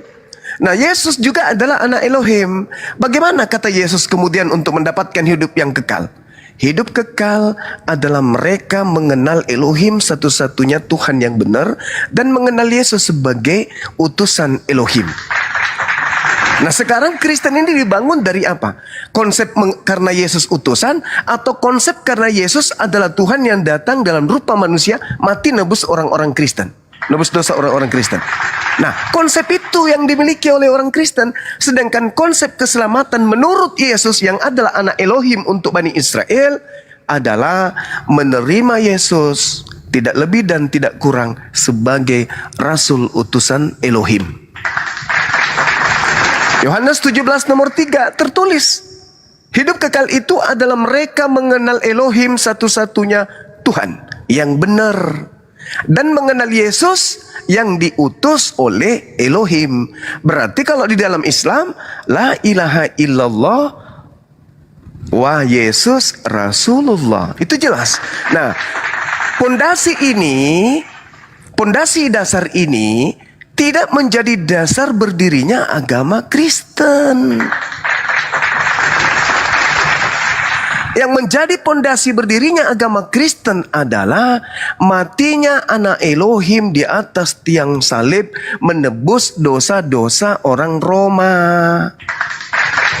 Itu dasar pijakan berdirinya Kristen, pondasinya. Bukan kemudian sebagai pengutus. Di dalam kajian Yesus sebagai guru, sebagai rabi kepada murid-muridnya Bani Israel, Yesus memiliki kurikulum. Apa kata Yesus? Yohanes 17:8. Segala kurikulum, segala firman, segala aturan, segala ketentuan, ketetapan, perintah dan larangan Tuhan yang diberikan Tuhan kepadaku telah aku sampaikan kepada mereka Bani Israel, dan mereka telah menerimanya, dan mereka tahu dengan benar bahwa engkaulah yang telah mengutus aku. Berarti menurut Yesus yang adalah seorang rabi, memproklamirkan dan memperkenalkan para pengikutnya bahwa pengikutnya telah menerima segala pengajaran. Ending setelah mereka menerima pengajaran dari sang guru Yesus, mereka yakin dan percaya dengan benar guru mereka adalah Rasul utusan Tuhan. Lalu bagaimana dengan sang guru, sang rabi? Sang Yesus. Siapa dirinya menurut Yesus? Yesus mengatakan, muridku mengakui aku adalah utusan. Dan memang kesaksianku, Yohanes 5 nomor 36. Ada kesaksianku yang lebih penting dari kesaksian Yohanes Pembaptis, bahwa segala mujizat yang aku lakukan, pekerjaan-pekerjaan mujizat itulah yang telah bersaksi dan yang telah kulakukan hari ini, dan bersaksi bahwa Bapaklah yang telah mengutus aku. Murid-muridnya setelah menerima pengajaran dari dosen Yesus, mengakui bahwa dosen ini adalah Rasulullah. Kemudian sang dosen pun mempersaksikan di hadapan mereka bahwa dirinya adalah Rasulullah. Ini konsep, ini pondasi keselamatan untuk murid-murid Yesus dan Yesus. Bagaimana dengan Kristen? Beda. Yesus adalah Yesus adalah Theos yang datang ke bumi, mengosongkan dirinya, tidak mempertahankan keteosannya, melainkan kemudian dia mengambil rupa hamba dan menjadi taat seperti manusia, bahkan sampai mati di atas tiang salib, lalu kemudian dibangkitkan untuk menjadi Tuhan bagi orang Kristen. Beda pondasi.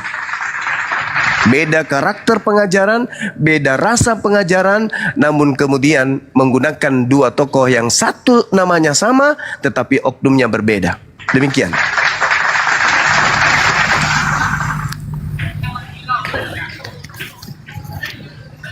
Iya Bang, terima kasih. Sepertinya memang dalam pemahaman kita berbeda ya kan. Tapi ya itu wajar lah karena dasar-dasar kitab kita juga kan beda. Tapi saya mau menjelaskan sedikit tentang antara perjanjian lama dengan perjanjian baru. Dalam perjanjian lama memang ada disebut anak-anak Allah. Cuman itu belum menjadi patokan atau dasar bagi orang-orang zaman sekarang ini supaya dia menjadi anak Allah. Nah, tapi dalam perjanjian baru itu udah dipatokkan, udah dijadikan dasar bagaimana orang-orang di zaman sekarang ini bisa menjadi anak Allah. Karena kan jelas dikatakan dalam kitab Galatia, ya kan? Kamu semua adalah anak-anak Allah karena iman di dalam Yesus Kristus. Nah, jadi iman di dalam Yesus Kristus itulah yang menjadikan orang-orang di zaman ini hidup sebagai anak Allah. Nah, ketika dia anak Allah, dia harus belajar ketetapan-ketetapan Allah untuk menjadikannya muridnya Yesus Kristus ataupun muridnya Tuhan Yesus.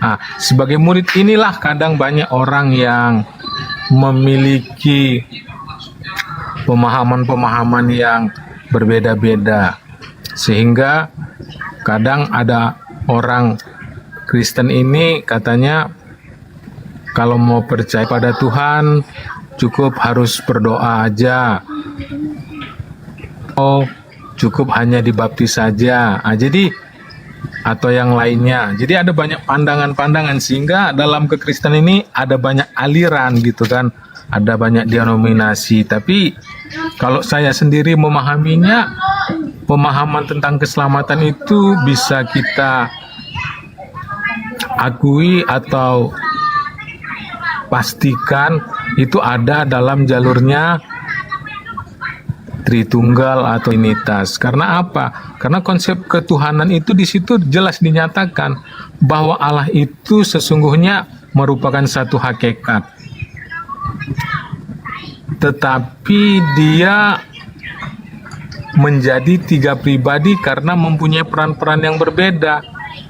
Perannya yang berbeda itu juga bisa dijelaskan ketika kita melihat dalam kitab Yohanes bahwa peran Bapa di dalam perjanjian baru, ia sebagai yang mengutus Yesus yang adalah firman menjadi manusia, dan Yesus itu adalah pribadi yang mengerjakan hal-hal yang disampaikan Allah kepadanya.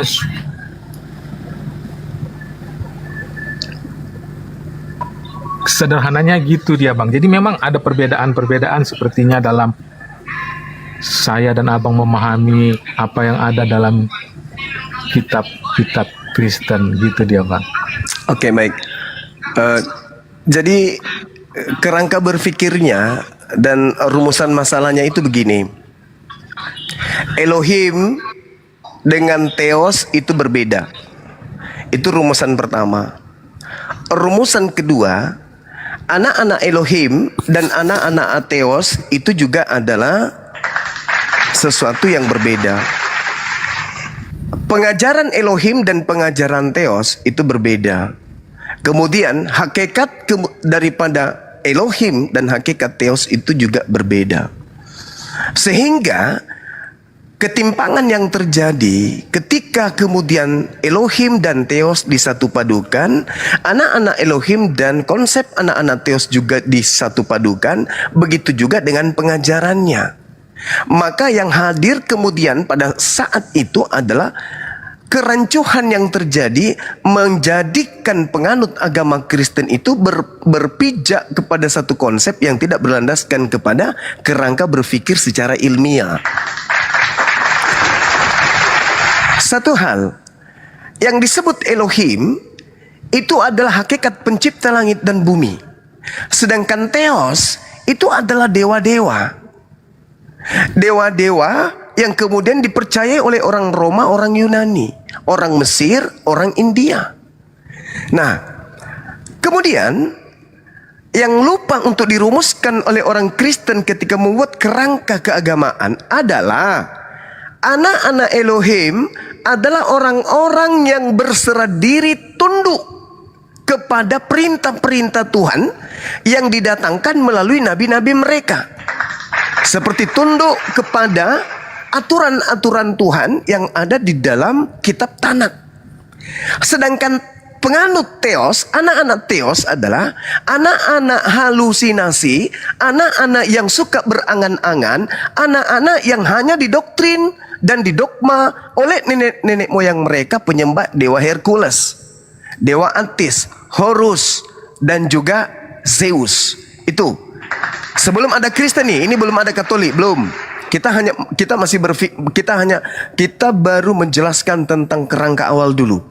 Kemudian yang dimaksud anak-anak Theos itu tadi, sedangkan yang dimaksud dengan anak Elohim itu tadi, yang taat kepada kitab Tanakh, dan anak-anak Theos yang taat kepada pengajaran penyembahan kepada dewa-dewa.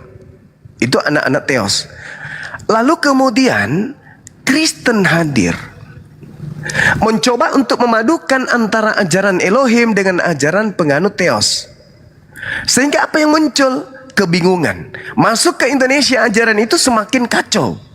Contoh, saya ambil satu data. Kalau saya bertanya kepada saudara, pasti ada kekacauan di sana. Kekacauannya bukan hanya dalam kekacauan berpikir, bukan. Kekacauan konsep dan amburadulnya kemudian kepercayaan yang tidak memiliki pondasi kuat. 1 Korintus 8 nomor 6. Saya ingin tanya dulu kepada saudara. Menurut saudara, apakah Allah itu satu? Ya, setuju Bang, Allah itu Esa. Oke. Apakah Tuhan itu satu? Ya, setuju juga Allah itu satu. Apakah Allah dan Tuhan itu sama? Ya, dalam satu posisi ya sama, tapi dalam penjelasan lain juga bisa berbeda. Gitu ya. Tengoklah kan, tidak salah yang saya katakan, akan melahirkan kerancuhan dan keamburadulan kepercayaan. Saya bacakan 1 Korintus 8 nomor 6. Namun bagi kita hanya ada satu Allah saja, yaitu Bapa. Satu Allah, yaitu Bapa. Berarti Yesus ini bukan Allah, karena cuma ada satu Allah, yaitu Bapa. Kemudian, dan kita memiliki satu Tuhan saja, yaitu Yesus. Berarti Tuhan itu bukan Allah, karena Tuhan itu cuma satu, yaitu Yesus doang. Dan cuma ada satu Allah, yaitu Bapa doang. Kalau Yesus ikut bergabung menjadi Bapa, berarti Allah itu menjadi dua. Kalau Bapa bergabung menjadi Tuhan, berarti Tuhan itu ada dua. Sedangkan Tuhan hanya satu, yaitu Yesus, dan Allah hanya satu, yaitu Bapa. antara Bapa dan Yesus itu masing-masing berdiri. Satu adalah Allah, satu adalah Tuhan. Gak boleh bercampur aduk. Ibarat bensin dan air. Hanya ada satu botol bensin, yaitu yang dipakai motor. Hanya ada 1 liter air, yaitu yang diminum oleh Pak Bom-Bom. Tidak bisa kemudian dijadikan menjadi satu. Makanya pada prinsipnya, Yesus yang bukan Allah dan Bapa yang bukan Tuhan tidak bisa kemudian bersatu. Contoh, apakah Yesus nete? Nete. Apakah Bapa nete? Enggak. Apakah Bapa itu pencipta? Pencipta. Apakah Yesus pencipta? Bukan. Apakah Bapa bisa mati? Tidak. Apakah Yesus bisa mati? Bisa. Nah, inilah kerancuhan yang dihadirkan kemudian dan dipertontonkan oleh orang Kristen yang tidak pernah tersentuh oleh mimbar gereja dikarenakan pendeta pastor hanya sibuk untuk mencari keuntungan pribadi, sedangkan jemaat hanya sibuk manggut-manggut dan bertepuk tangan. Ini satu hal yang perlu diperhatikan oleh saudara-saudara saya Kristen. Hanya ada satu Allah, yaitu Bapa. Satu, Roh Kudus nggak boleh masuk, nggak boleh. Keluar, di luar, Roh Kudus kamu di luar. Yesus pun jangan masuk. Yesus duduk aja di kursi situ, nggak boleh. Nah, dan hanya ada satu Tuhan, yaitu Yesus. Bapa nggak boleh ikut-ikutan dong. Roh Kudus apalagi nggak boleh. Jadi gimana? Sekarang yang mana yang Kristen sembah? Allah atau Tuhan? Tuhan yang satu Yesus, Allah yang satu Bapa. Yang mana yang Anda tuhankan? Maka muncul kemudian pemikiran-pemikiran tahayul, khurafat, penyembah-penyembah togut, mencampur adukan antara Yesus dan Bapa, lantas kemudian dicampur bumbu sedikit Roh Kudus. Jadilah Trinitas, jadilah Tritunggal. Konsep ini hanya dianut oleh agama paganism, polytheism. Silakan Anda buktikan kalau apa yang saya uraikan ini adalah keliru. Hanya ada satu Tuhan bagi Kristen, yaitu Yesus. Dan hanya ada satu Allah bagi Kristen, yaitu Bapa. Nanti akan semakin bingung kalau saya bertanya, Allah dan Tuhan bedanya apa? Saya kira begitu, silakan. Silakan. Apa kabar saudara semua? Saya baik. Boleh saya tanggapi? Boleh, silakan. Kalau Bang Adi gimana, Bang Adi? Ya, silakan. Silakan Saudara Rames. Jadi dari tadi Bang Suma membawa bahwa ayat yang mengatakan bukan setiap orang yang memanggil Tuhan akan masuk ke dalam kerajaan surga, tapi orang yang melakukan kehendak Bapa. Nah, di sana sudah jelas bahwa iman itu bukan hanya sebatas ucapan saja, tapi iman karena perbuatan. Iman tanpa perbuatan itu hakikatnya mati, seperti itu saudara. Nah itu, tapi bukan berarti percaya kepada Yesus itu tidak masuk kepada kerajaan surga ya. Itu saudara bisa baca di dalam Yohanes 14 ayat 6. Akulah jalan kebenaran dan hidup.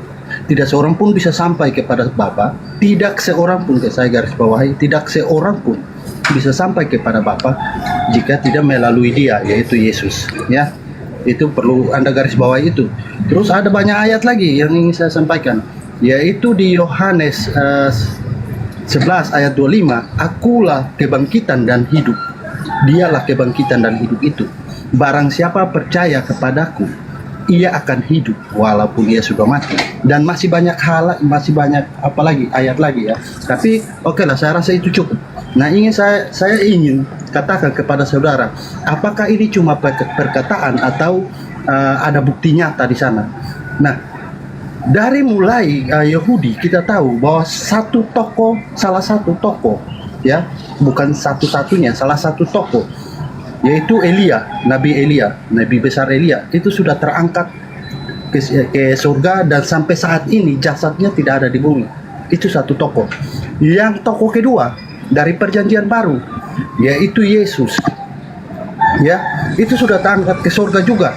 Yang apa itu Nabi Elia tercatat di luar Raja-Raja pasal 2 ayat 11, dan Yesus tercatat di Lukas 24 15 ayat 15, di Markus 16 19, itu dia terangkat ke surga, dan sampai saat ini jasadnya tidak ada di bumi.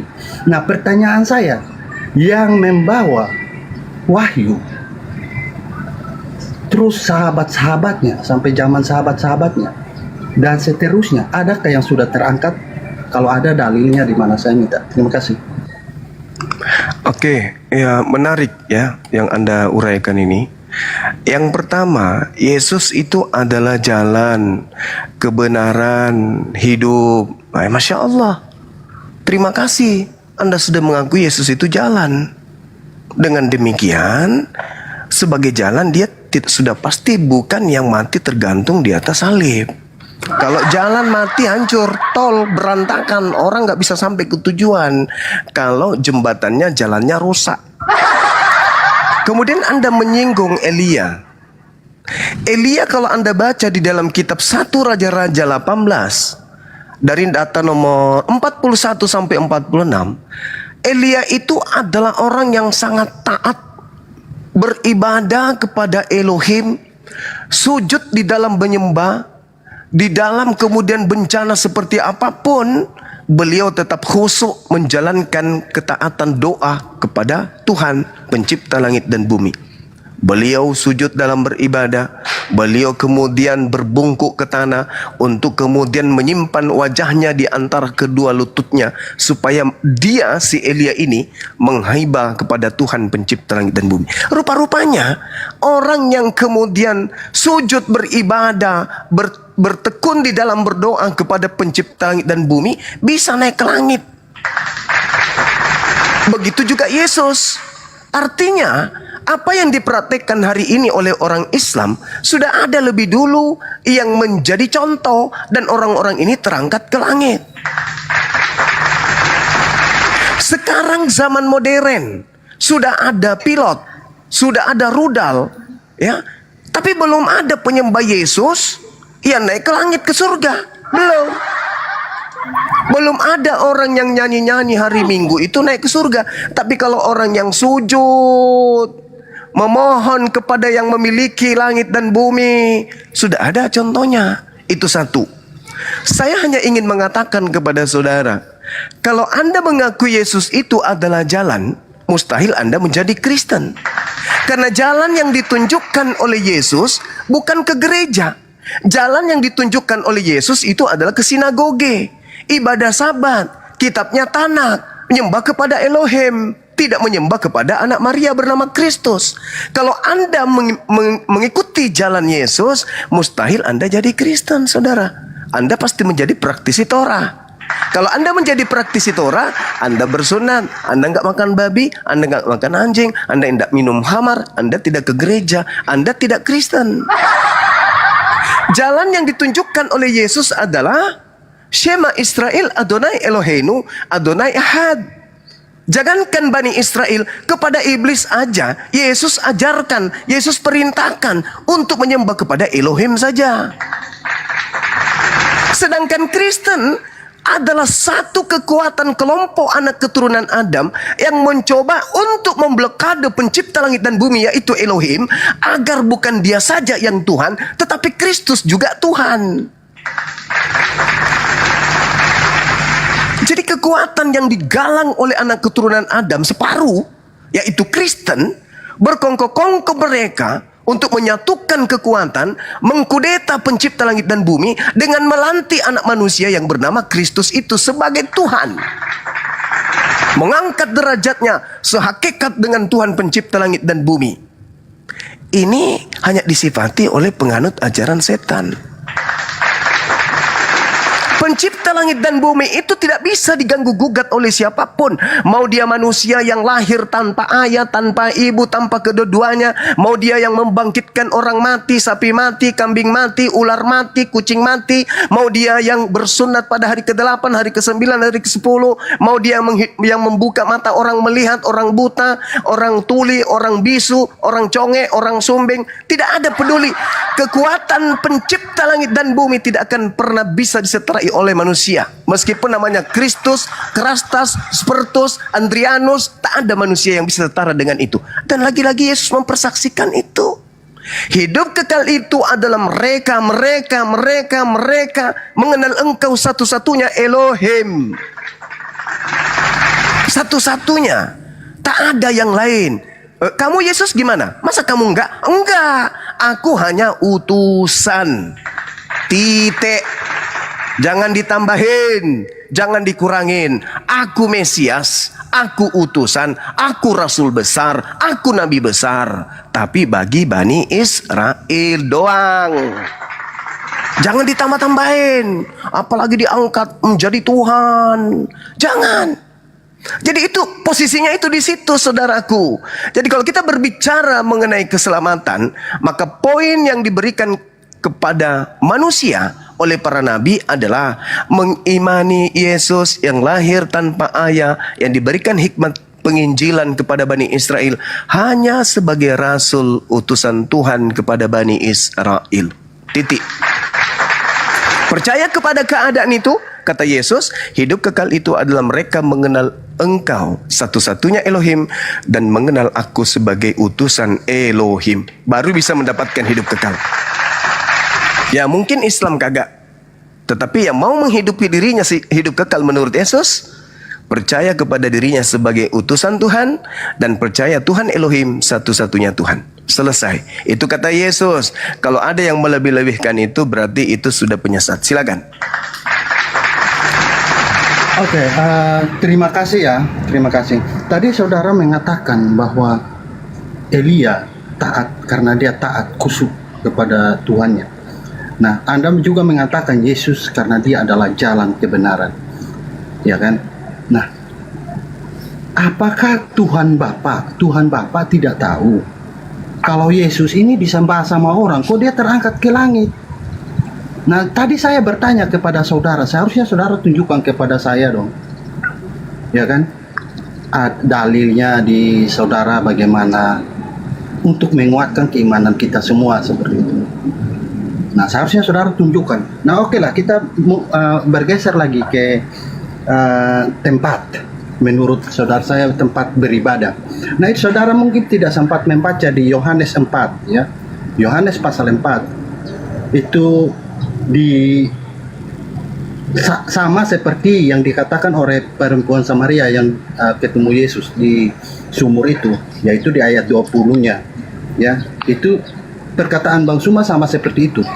Nah, ini padahal Yesus sudah berkata bahwa Allah itu roh dan barang siapa menyembah dia haruslah menyembahnya dalam roh dan kebenaran. Ya, jadi bukan bertempat lagi. Nah, tapi saya rasa mungkin saudara tidak membaca hal ini. Nah, kita bergeser lagi kepada Bani Israel yang tadi Bang Suma sempat bawa, yaitu Yesus diutus hanya untuk Bani Israel. Ya iya, pada saat itu Yesus kan bukan turunnya di Indonesia, tapi turunnya di Israel. Kalau Yesus diutus untuk semua bangsa, kan dia harus di mana-mana nih. Dia harus habis lahir di Israel, lahir lagi di bangsa yang lain. Kan kacau jadinya. Jadi kita berbicara sesuai fakta yang ada ya. Akan tetapi ada satu perintah, pergilah dan jadikanlah semua bangsa muridku dan baptislah mereka dalam nama Bapa, Putra dan Roh Kudus. Nanti akan Bang Suma bilang, oh saya ini pengikut Kristus, saya pengikut Yesus yang sejati karena saya sunat. Sedangkan Bang Suma lupa kalau Yesus juga dibaptis. Dan perintahnya, seandainya kalau dia mengatakan pergilah sunatlah mereka dalam nama Bapa, Putra dan Roh Kudus, Kristen akan mengikuti itu. Terima kasih. Oke, baik. Inilah yang saya katakan bahwa kerangka berpikir dan kemudian pengajaran Yesus itu menjadi kacau karena Kristen ini adalah kelompok yang ingin mendudukkan Yesus itu sebagai tokoh, sehingga semua aturan yang Yesus sampaikan itu ditabrak. Saya kasih minimal 2. Yang pertama, Yesus berpesan kepada ke-12 muridnya. Matius 10 nomor 5 nomor 6. Yesus berpesan kepada ke-12 muridnya agar jangan ke bangsa lain, melainkan pergilah ke domba-domba yang sesat dari umat Israel. Itu yang pertama. Dikuatkan pengakuan Yesus sendiri. Matius 15:24, aku diutus hanya kepada domba yang sesat dari umat Israel. Dikuatkan lagi doanya Yesus di dalam Yohanes 17:9, aku berdoa bukan untuk dunia, aku berdoa untuk mereka Bani Israel. Itu yang pertama. Yang kedua, kepada mereka domba-domba Israel, orang-orang pilihannya Yesus, Yesus berpesan, waspadalah kepada penyesat yang datang kepadamu dengan memakai nama Yesus dan berkata, akulah Kristus. Berarti akan ada penyesat yang datang kepada murid Yesus, mengaku Yesus Kristus, dan menyesatkan banyak orang. Jadi kalau hari ini ada orang yang mengatasnamakan dirinya sebagai pengikut Kristus, pergilah ke seluruh dunia, jadikanlah seluruh bangsa menjadi muridku. Inilah yang diwaspadai oleh murid-murid Yesus. Inilah yang diwaspadai. Penyesat yang datang dengan memakai nama Yesus dan berkata, akulah Kristus. Kepadaku telah diberi kuasa, pergilah ke seluruh dunia, jadikanlah seluruh bangsa menjadi muridku. Bertentangan terhadap pengajaran Yesus yang dia berkata, murid-muridnya melarang, Yesus melarang murid-muridnya ke bangsa lain atau ke bangsa orang Samaria, melainkan hanya kepada domba yang sesat dari umat Israel. Tiba-tiba ada yang mengaku Yesus Kristus keluar dari kubur dan mengatakan, pergilah ke seluruh dunia, jadikanlah seluruh bangsa menjadi pengikutku. Itu adalah dua oknum yang berbeda yang Yesus sudah nubuatkan, waspadalah kepada penyesat yang datang dengan memakai namaku. Jadi di dalam Matius 24 nomor 4 nomor 5, waspadalah kepada penyesat yang datang kepadamu dengan memakai namaku dan berkata akulah Kristus. Dia akan menyesatkan banyak orang. Ini ucapan Yesus kepada pihak kedua muridnya. Kristen adalah pihak kelima. Siapa pihak ketiganya? Kristus palsu. Siapa pihak keempatnya? Yaitu nabi palsu. Siapa pihak kelimanya? Pengikut-pengikut nabi palsu yang menerima pengajaran dari si Kristus palsu. Jadi Yesus pihak pertama, Bani Israel muridnya, murid-murid pilihan adalah pihak kedua, kemudian Yesus palsu pihak ketiga, kemudian si Yesus palsu ini menunjuk rasulnya, menunjuk nabinya pihak keempat, dan nabinya kemudian memanggil semua bangsa menjadi pengikutnya. Pengikutnya ini adalah pihak kelima. Kristen pihak kelima, Paulus pihak keempat. Kristus yang datang kepada Paulus mengaku akulah Kristus yang kau aniaya adalah pihak ketiga. Dan murid-murid Yesus Bani Israel adalah pihak kedua, Yesus sendiri pihak pertama. Pihak kedua Yesus berkata, pihak pertama Yesus berkata kepada pihak kedua muridnya, waspadalah kepada penyesat. Pihak ketiga, penyesat yaitu pihak ketiga, mengaku Yesus Kristus. Nah, di mana Yesus menyinggung pihak keempat? Di dalam Matius 24 yang sama, data nomor 24. Sebab pihak-pihak ketiga, Yesus palsu, Kristus palsu, dan nabi-nabi palsu, tuh disebut di situ. Dan nabi-nabi palsu akan datang, akan banyak melakukan mukjizat dan menyesatkan orang-orang pilihan juga.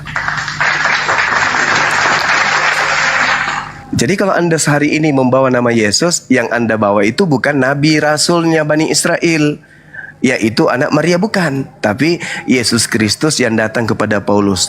Itulah yang Anda ikuti. Nah, karena kita berbicara mengenai jaminan keselamatan, yang Anda ikuti ini yaitu Yesus Kristus yang Anda kemudian bernubuat mengusir setan, kemudian bermujizat pakai namanya.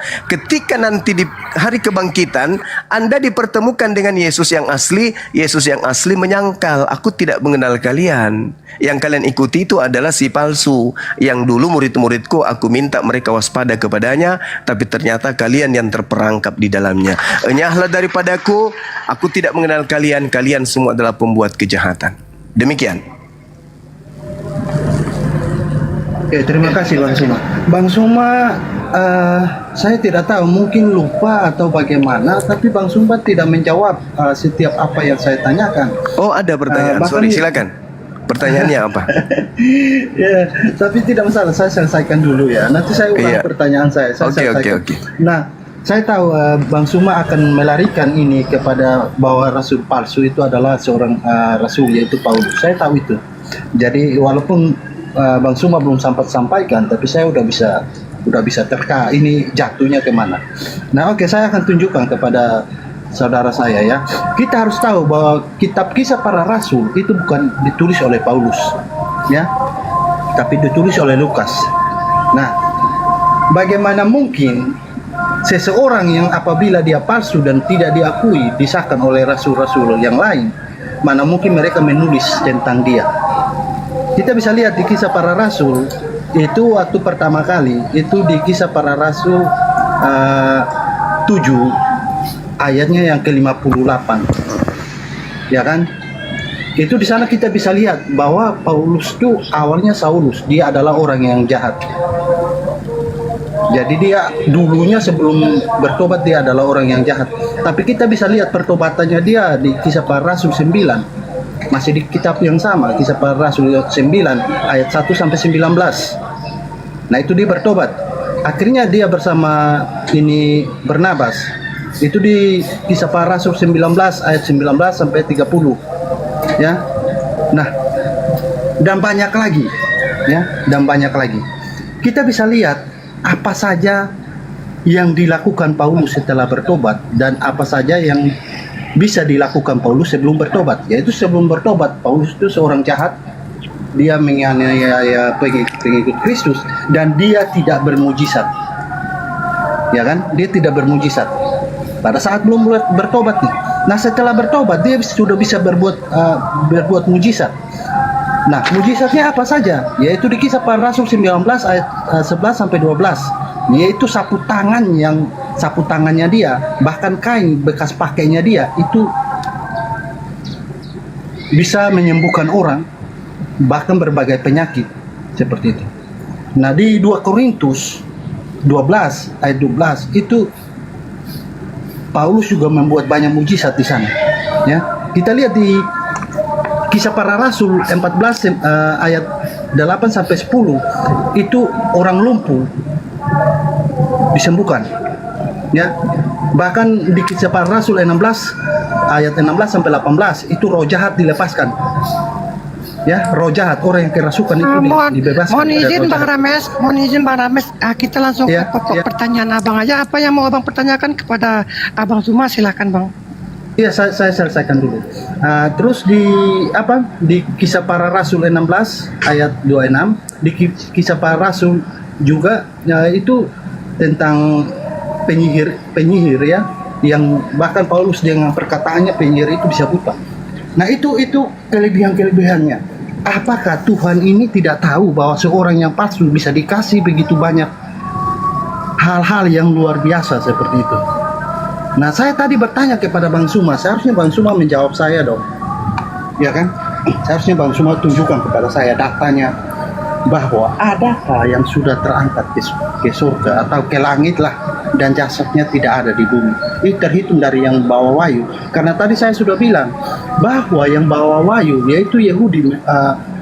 Yahudi saya sudah akui. Karena apa? Yahudi kebenarannya salah satunya tokoh utama yaitu Nabi Elia, Nabi besar Elia sudah terangkat ke surga. Itu pertanyaan saya sangat sederhana. Bahkan di Perjanjian Baru itu tokoh utamanya adalah yang kita kenal, Tuhan Yesus Kristus, dan dia sudah terangkat ke surga. Jasadnya juga tidak ada di bumi. Dua-dua jasad tidak ada dan disaksikan. Nah, saya minta saudara saya ini tunjukkan kepada saya, mulai dari yang bawa wahyu di Bapak Imani sampai ke zaman sahabat-sahabat dan seterusnya, adakah yang sudah terangkat ke surga atau ke langit dan jasadnya tidak ada di bumi? Kalau ada, datanya di mana? Itu yang saya minta. Terima kasih. Oke, itu pertanyaannya. Al-Quran surah An-Nisa ayat 158. A'udzubillahi minasyaitonirrajim. Barrafa'ahullahu ilaihi wa kana Allahu azizan hakima. Yang terangkat ke langit itu Nabi Isa alaihi salam, Nabi kami yang datang ke tengah-tengah Bani Israel. Itu tanpa melalui kematian, lengkap jasad terangkat ke langit. Udah ya. Nah, kemudian ketika Anda menceritakan tentang mujizat-mujizat Paulus, justru menggenapi nubuatan. Matius 24 nomor 24, Kristus palsu dan nabi palsu akan datang dan akan banyak melakukan mukjizat. Sekiranya dengan mukjizat itu dia akan menyesatkan orang-orang pilihan juga. Ingat saudara, ketika Anda bertanya kepada saya, apakah Allah itu tidak tahu? Bagaimana mungkin penyesat seperti dia ini kemudian diberikan kekuatan mujizat seperti itu? Ingat, jangankan Paulus, Yesus aja berapa kali kemudian ya dicoba dan diperlihatkan keluarbiasaan iblis kepadanya. Yesus dibawa ke gunung yang paling tinggi. Apakah itu bukan satu mujizat? Mujizat dalam arti kata hal yang luar biasa. Dibawa kemudian di padang gurun, dibawa kemudian di atas bumbungan bait suci.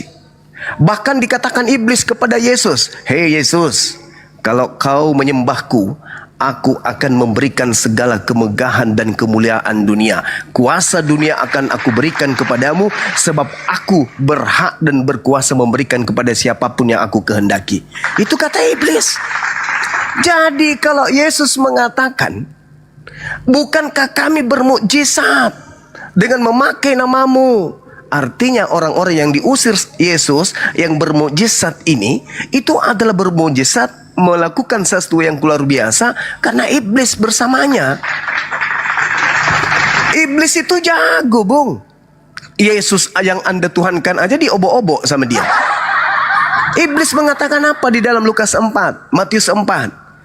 Kalau kau menyembahku, kalau kau tunduk kepadaku, kalau kau serahkan dirimu kepadaku, maka segala kuasa dunia akan aku berikan kepadamu. Ayo.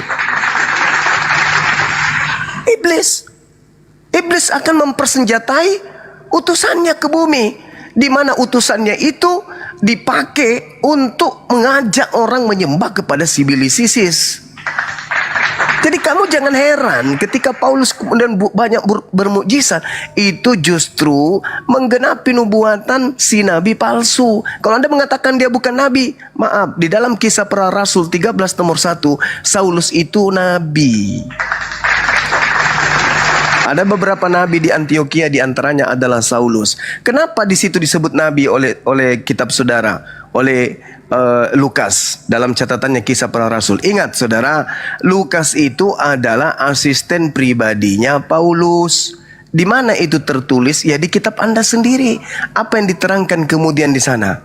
Dia mengatakan bahwasanya Lukas ini adalah orang yang paling dekat, dan Lukas sendiri yang diminta oleh Paulus untuk kemudian mencari dan menemukan Markus. Di dalam 2 Timotius 4 nomor 11, apa kata Paulus?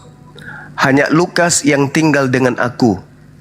Jemputlah Markus dan bawalah dia ke sini, karena Markus itu pelayanannya penting bagiku. Jadi ada dua asisten Paulus itu yang mensuplai kemudian buku kekristen. Yang pertama Lukas mensuplai buku Lukas dan juga Kisah Para Rasul. Yang pertama asisten kedua bernama Markus yang mensuplai buku Markus kepada kalian. Agar dipahami. Jadi Paulus mengatakan hanya Lukas yang tinggal dengan aku. Jemputlah Markus. Nah, jemput Markus supaya Lukas dan Markus menjadi asisten untuk mencatat apa-apa saja yang penting untuk kerasulan dan kenabian Paulus. Ini penting untuk Anda pahami. Jadi sekali lagi saya katakan, ketika Anda bangga dengan mukjizat-mukjizat Paulus, justru itu terima kasih telah menggenapi nabi palsu yang datang lengkap dengan mukjizat, sekiranya mungkin menyesatkan orang pilihan juga. Saya kira begitu, silakan. Oke, terima kasih Bang Suma, luar biasa ya jawabannya. Oke, terima kasih. Saya minta tadi, mungkin karena Bang Suma kurang dengar atau bagaimana, atau mungkin karena terlalu banyak sehingga Bang Suma lupa apa kalimat saya. Tapi saya ulangi lagi. Saya kan tadi minta mulai dari yang membawa wahyu, tapi Bang Suma membawakan saya yaitu buktinya Isa. Nah, saya ingin tahu nih, antara Isa dengan yang membawa wahyu ini apakah sejaman, lebih dahulu atau sejaman atau bagaimana? Itu perlu saya tahu, atau mungkin setelah yang membawa wahyu ada baru Isa muncul atau bagaimana? Itu yang perlu saya tahu. Nah, itu poin pertama. Yang kedua, saudara mengatakan bahwa Rasul Paulus itu sudah menggenapi nubuatan bahwa akan datang penyesat-penyesat yang memakai nama Yesus seperti itu. Nah, tapi lagi-lagi saudara tidak bisa membuktikan hal itu secara clear ya, biar kita tahu semua. Nah, di satu sisi saudara harus tahu bahwa semua rasul dari ke-12 rasul itu mengakui kerasulan Paulus. Ya. Nah, di suatu sisi saudara memakai perkataan Lukas untuk menjadi satu landasan kokoh untuk saudara membenarkan argumen saudara bahwa membuktikan bahwa Paulus ini adalah rasul palsu. Tapi di suatu sisi yang saya sampaikan itu perkataan Lukas juga dan saudara tidak mengakui hal itu. Itu bagaimana saudara? Oke, Ini komitmennya bagaimana? Itu yang perlu saya tahu. Nah, itu saudara tolong clearkan dulu. Terima kasih. Oke, baik. Orang-orang Yahudi pada saat kemudian menolak Nabi kami, Nabi Isa alaihissalam, orang-orang Yahudi itu melakukan makar, melakukan tipu muslihat, melakukan kesaksian-kesaksian palsu demi untuk membunuh Nabi Isa alaihissalam. Oleh karena itulah kemudian Allah menghukum mereka. Hukuman yang Allah berikan kemudian ketika dikatakan dalam Al-Quran, wa makaru wa makarallah wallahu khairul makirin. Mereka hendak menipu, tetapi Allah balas tipuan mereka. Sesungguhnya Allah adalah sebaik-baiknya pembalas kejahatan. Kenapa kemudian kami tidak menolak kitab saudara dan kami tidak menerima kitab saudara? Kami berada di tengah, menolak tidak, nerima tidak. Kenapa? Karena kami paham Al-Quran menceritakan itu, bahwasanya orang-orang Bani Israel ahli kitab itu memutarbalikkan lidah mereka di dalam menyampaikan sebuah narasi tentang Tuhan. Al-Quran surah Al-Ma'idah pun Allah Subhanahu wa taala menjelaskan bahwasanya Nabi Muhammad sallallahu alaihi wasallam itu turun ke atas muka bumi, diutus oleh Allah untuk menjelaskan isi kitab yang sebagian disembunyikan, sebagian tidak disembunyikan. Makanya kami diminta oleh agama kami, oleh Rasulullah, jangan menolak ajaran mereka, jangan menolak kitab mereka, dan jangan pula kau terima. Kenapa? Karena di dalamnya masih ada pemberitaan tentang hal-hal yang dulu. Al-Quran mengatakan, ya ahlal kitab qad ja'akum rasuluna yubayyinu lakum katsiran mimma kuntum tukhfuna minal kitab wa ya'funa an katsir. Wahai ahli kitab, wahai orang Yahudi, Rasul kami telah datang kepadamu, yaitu Nabi Muhammad sallallahu alaihi wasallam, menjelaskan kepadamu banyak hal dari isi kitab yang kamu sembunyikan. Kami menggunakan data yang Anda gunakan karena Al-Quran saya mengatakan kitab itu telah disembunyikan. Dan banyak pula yang dibiarkannya untuk tidak dijelaskan. Kalau kitabnya disembunyikan dan Lukas, Markus, Matius, Yohanes, Paulus adalah penyelidik atau peneliti daripada berita peristiwa yang terjadi pada masa itu, berarti informasi dari kitab yang disembunyikan itu mau tidak mau baunya, aromanya masih ada di dalam Bible. Karena dituliskan oleh wartawan hasil penyelidikan. Berarti apa yang disembunyikan oleh mereka ahli kitab yang kemudian diterangkan oleh Al-Quranul Karim oleh Nabi saya, pasti ada setidaknya kesamaan. Karena Al-Quran mengatakan itu, ya ahlal kitab qad ja'akum rasuluna yubayyinu lakum katsiran mimma kuntum tukhfuna minal kitab wa ya'funa an katsir. Wahai ahli kitab, Nabiku Muhammad telah datang kepadamu, menjelaskan kepadamu banyak hal dari isi kitab yang kamu sembunyikan. Nah, berarti ada kesamaan dari yang dijelaskan oleh Nabi Muhammad dengan kitab yang disembunyikan, ada kesamaan. Sedangkan kitab saudara bukanlah kitab yang disembunyikan itu, melainkan kitab yang menorehkan tentang kesaksian orang yang menceritakan tentang peristiwa-peristiwa yang terjadi pada Nabi Isa, atau yang kalian katakan Yesus, terhadap Bani Israel, dan terhadap kepada Tuhan yang menciptakan langit dan bumi. Dan itu ada kesamaan poin. Itu yang perlu saudara pahami. Kemudian tadi Anda berbicara, apakah Nabi Isa itu sama dengan yang menerima wahyu? Nabi Muhammad memerintahkan kepada kami beriman kepada nabi-nabi. Tidak sempurna iman kami kalau kami tidak beriman. Kami beriman kepada Nabi Isa alaihissalam yang kalian sebut Yesus. Di dalam Al-Quran dikatakan barrafa'ahullahu ilaihi wa kana Allahu azizan hakima. Allah mengangkat Nabi Isa, Nabi kami. Anda kan bertanya siapa yang diangkat? Nabi Muhammad mengatakan Nabi kita, Nabi Muhammad, Nabi Isa alaihissalam itu diangkat. Lalu jauh daripada itu Al-Quran mengatakan apa? Wala tahsabanna alladhina qutilu fi sabilillahi amwata bal ahya inda rabbihim yurzaqun. Ali Imran ayat 69. Jangan kau mengira bahwa orang yang wafat, orang yang gugur di dalam jalan Allah itu mati. Tidak. Mereka hidup. Mereka hidup, mereka memperoleh rezeki di sisi Tuhannya. Tuh, kata Al-Quran saya. Berarti orang yang berjuang, orang yang mati dalam perang, orang yang kemudian berbakti kepada suami, berbakti kepada istri, berbakti kepada keluarganya, jihad mereka dalam pandangan Islam, mati mereka dalam jihadnya, mereka itu tidak mati, mereka tetap hidup. Berarti boleh saya katakan seluruh umat Islam yang sudah meninggal dunia itu masih hidup. Al-Quran yang mengatakan itu, surah Ali Imran ayat 169. Nah, sekarang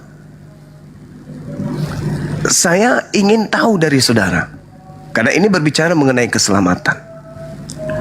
Ada nggak jaminan keselamatan dari Yesus kepada orang yang hidup di luar Yahudi? Karena Yesus hanya mengatakan begini di dalam Yohanes 10:27. Aku mengenal muridku, mereka mengenal aku, mereka mendengarkan suaraku dan mengikuti aku. Orang Kristen ini apa satu sama dengan Yesus? Pernah mendengarkan suara Yesus? Perasaan Kristen ini muncul nanti di Vatikan di abad keempat, Yesus mati di abad pertama di tahun 33. Adakah Kristen mendengarkan suara Yesus? Kurasa nggak ada. Jadi yang mendengarkan suara Yesus itu adalah murid-muridnya, Bani Israel saja yang hidup sesama dengannya. Lalu yang mendengarkan langsung kupingnya dengan mulutnya Yesus, inilah yang diutus kemudian kepada non-Yahudi yang sesat, yaitu pergilah kepada domba-dombaku yang sesat dari umat Israel. Aku mengenal pengikutku, pengikutku itu adalah mereka yang mendengarkan suaraku dan mengikuti aku. Aliteng tidak ada hidup di abad pertama. Aliteng pengikut Paulus itu ada di Antioquia, ada di Turki, bukan di Yerusalem bersama dengan Yesus. Sekira begitu, saudara, silakan nanti adinda saya yang lain bisa nanggapin. Saya izin ibadah sejenak. Silakan. Oke, terima kasih Bang Suma. Tadi jawaban Bang Suma tentang Isa itu datang di zaman apakah yang sesuai dengan pertanyaan saya, yaitu di zaman sebelum Rasul atau sesudah Rasul itu suaranya sempat hilang, jadi saya tidak sempat mendengar ya. Tapi tidak apa. Itu pertanyaan saya dan saya menghargai jawaban dari Bang Suma seperti itu. Nah, saudara Bang Suma ini mengatakan bahwa kitab-kitab itu sudah dirubah-rubah dengan satu dia punya dasar, yaitu di dalam kitabnya dia mengatakan hal demikian. Ya, saya juga is okay dengan hal itu. Tapi seharusnya itu kan dari kitabnya dia. Seharusnya dia bisa buktikan dari kitab saya dong, bahwa kitab ini sudah dirubah-rubah seperti perkataan yang dia katakan itu. Karena kita tidak boleh mengklaim dari satu kitab saja seperti itu. Seharusnya seperti itu. Nah, terus Bang Suma mengatakan bahwa apakah Kristen mendengar suara Yesus? Nah, yang dimaksud dengan suara itu apa? Suara itu sebagai baik lisan maupun tulisan seperti itu, Bang Suma. Jadi kami percaya, kami mengimani bahwa Alkitab itu adalah firman Tuhan seperti itu. Ya, mungkin itu saja, nanti kurang-kurangnya nanti baru menjelaskan lagi. Terima kasih. Ya, alhamdulillah ya teman-teman ya, penjelasan Bang Zuma sangat jelas dan terang ya, dan kita bisa memahaminya. Terserah gimana Bang Rames menanggapinya, Bang Rames memahami apa tidak, itu tidak diutamakan dalam diskusi abang ini. Biarkan penonton yang menilainya. Bang Zuma udah jelas dan menekankan jawabannya sangat terang. Nah, kembali kita kepada Bang Adi Tiger. Ada yang mau ditanyakan lagi Bang Adi, karena ada juga di sini Bang Adriansah kita di sini. Aku sapa dulu Banyak ya, saya pamit turun dulu ya. Makasih ya udah Oke, jemput siap. saya di sini. Bang Ardi, assalamualaikum warahmatullahi wabarakatuh. Waalaikumsalam warahmatullahi wabarakatuh. Lanjut. Oke, siap. Bang Adi. Iya, Bang Adi. Iya. Iya, ini ada Bang Ardiansah, silakan. Silakan bantu Mek. Aku ada yang mau diselesaikan bentar. Lanjut. Oke. Bang Adi, atau tetap dengan tema yang sama atau kita ganti tema karena narasumber dari Islam. Gimana Bang Adi? Gurunda kemana? Itu sholat bentar Bang. Sholat. Oh gitu. Boleh. Silakan. Ngikut aja saya. Oke Bang Adi, atau ganti Bang Rames tema. tadi mana? Bang Rames tadi mana? Oh, mencret ya Bang, gitulah Bang kira-kira ya Bang.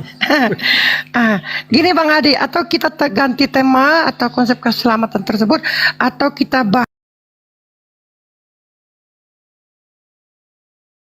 atau kita ke tema mana kitab yang asli, suci atau yang tidak, gimana?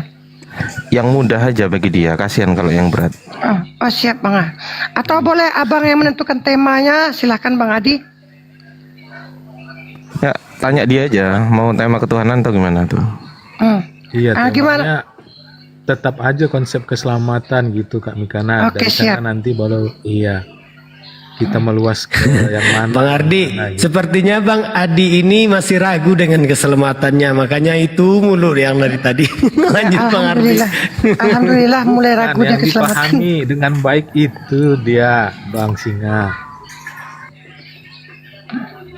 Ya, silakan Iya, Bang iya. Adi. Lanjut Bang Ardi. Ya. A'udzubillahi minasyaitonirrajim. Bismillahirrahmanirrahim. Assalamualaikum warahmatullahi wabarakatuh teman-teman semuanya. Waalaikumsalam warahmatullahi wabarakatuh. Lanjut. Berbicara mengenai konsep keselamatan, tentunya saya akan membawa ayat-ayat dari Al-Quran ya. Karena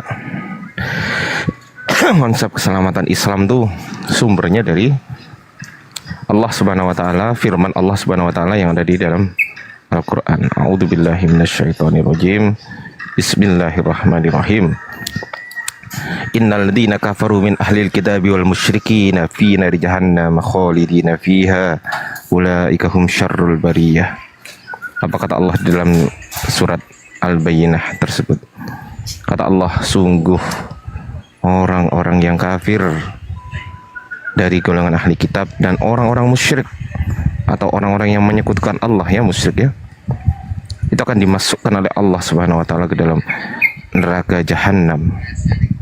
Kata Allah gimana selanjutnya? Ulaika hum syarrul bariyah. Mereka itu adalah sejahat-jahatnya makhluk. Mereka itu kekal abadi.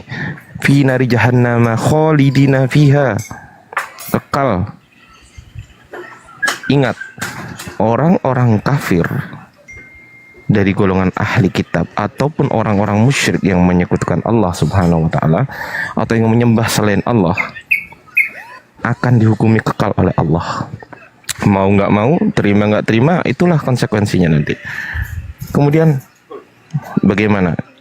Kata Allah Subhanahu wa taala selanjutnya, innal ladzina amanu, sesungguhnya orang-orang yang beriman, wa amilus solihati, dan mengerjakan amal-amal soleh atau amal-amal baik, ulaika hum khairul bariyah, mereka itu adalah sebaik-baiknya makhluk.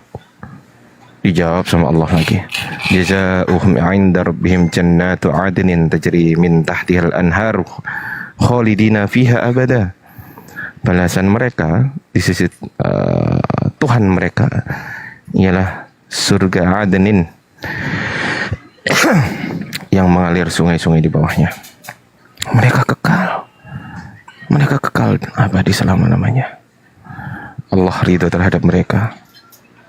Radhiyallahu anhum wa radu'an. Dzalika liman khasyya rabbah.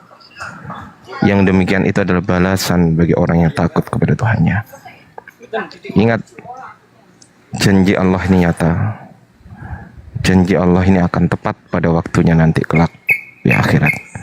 Sebelum Anda mengalami kematian, bertobatlah kepada Allah Subhanahu wa taala. Karena Yesus hanyalah jalan, akulah jalan keselamatan. Hanya jalan, bukan tujuan. Yesus hanya jalan. Jalan untuk siapa? Untuk Bani Israel. Matius 15:24. Dia diutus hanya kepada domba yang hilang dari umat Israel. Dari domba-domba yang hilang dari umat Israel. Dan Yesus melarang murid-muridnya untuk menyimpang ke jalan bangsa lain. Matius 10 nomor 5-6. Silakan Bang Adi. Ya, terima kasih Bang.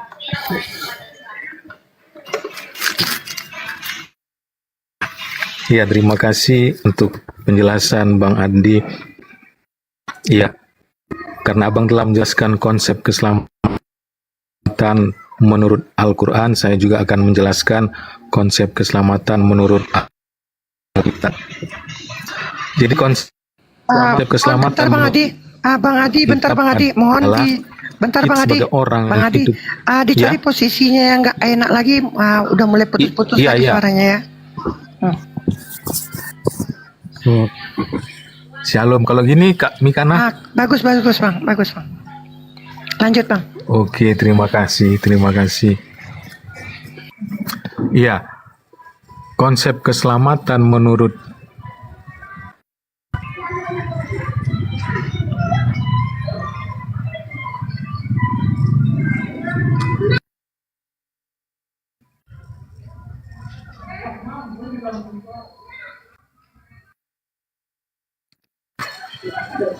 Iya, shalom. Jadi konsep keselamatan menurut Alkitab adalah bahwa orang-orang yang hidup di zaman saat ini, mereka ini atau orang-orang yang hidup di zaman ini, mereka itu harus pertama-tama dengar berita Injil, ya kan? Dengan dengar berita Injil supaya mereka mengerti, memahami siapa Yesus. Karena siapa yang mau diselamatkan menurut ajaran Alkitab, dia harus percaya kepada Yesus. Seperti dikatakan di dalam kitab Markus pasal 16 ayat 16. Siapa yang percaya dan dibaptis akan diselamatkan. Tetapi siapa yang tidak percaya, mereka tidak akan diselamatkan. Jadi berbicara soal percaya di sini, percaya kepada Yesus adalah kita harus mengakui Yesus adalah Tuhan dan kita harus mengakui Yesus adalah Kristus. Dan biasanya hal-hal tersebut dirangkum dalam satu doa yang disebut dengan doa pengakuan iman. Setelah melakukan doa pengakuan iman, maka kita melakukan baptisan. Dengan demikian kita memperoleh sebuah tiket ya untuk menuju keselamatan kekal ataupun kerajaan sorga itu.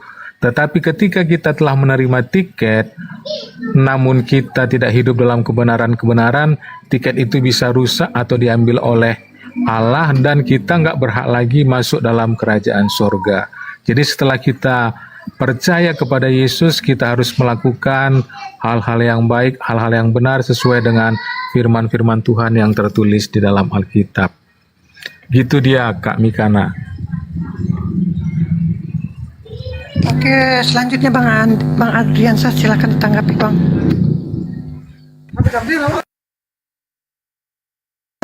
Udah kah?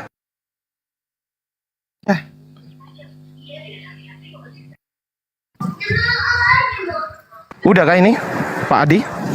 Udah Bang. Bang, udah. Jadi gini, Pak Adi bisa komunikasi nggak Pak Adi? Oh iya Bang, iya. Oke, menurut Anda Yesus itu untuk siapa coba? keselamatan yang diberikan oleh Yesus itu untuk siapa ya? Itu. Ya, saya menyimpulkan keselamatan untuk Yesus itu adalah untuk orang-orang yang percaya kepada Yesus. Karena itu tertulis jelas dalam kitab Yohanes pasal 3 ayat 16.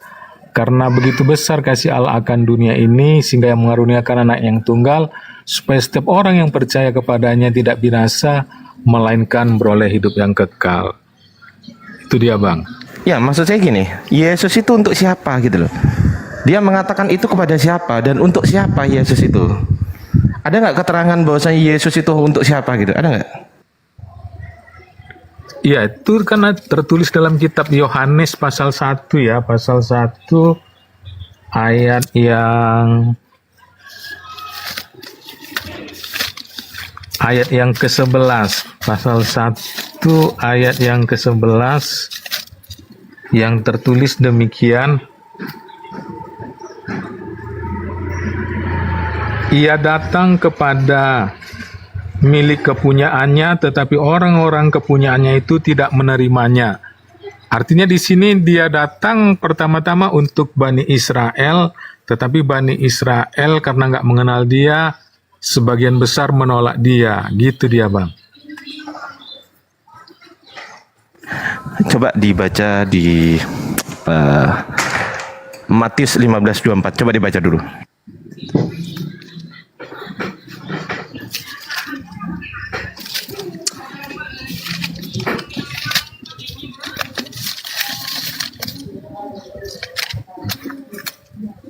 Ya, Matius 15 ayat 24 demikian tertulis. Jawab Yesus, aku diutus hanya kepada domba-domba yang hilang dari umat Israel. Oke, pertanyaan saya, apa definisi hanya?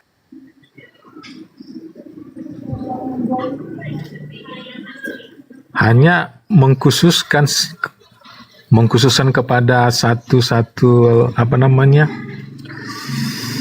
golongan atau satu bentuk individu atau satu bentuk badan gitu.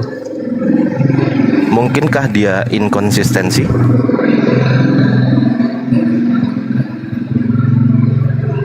Ya, kalau menurut saya enggak, Bang. Cuman kan gini, dalam Bible ini kan kita nggak bisa kadang menerjemahkan ayat-ayat itu sesuai dengan yang hanya tertulis.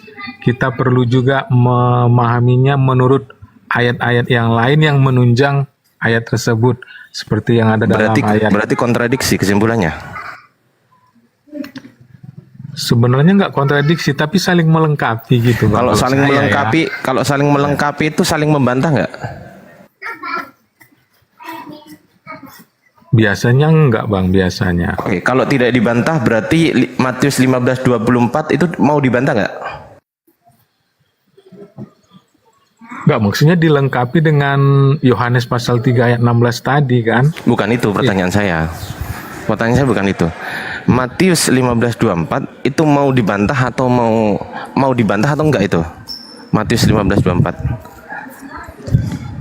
Kalau saya bilang mau dijelaskan gitu aja, Bang. Kalau membantah kayak mana ya? Dijelaskan itu menggugurkan isi dari Matius 15:24 atau tidak menggugurkan? Iya, kalau saya tetap apa itu tadi, tetap pada prinsip untuk melengkapi, untuk menyempurnakan. Nah, gitu dia, Bang. Bukan itu pertanyaan saya. Pertanyaan saya bukan itu. Pertanyaan saya, Matius 15:24 ini mau digagalkan atau enggak gitu loh?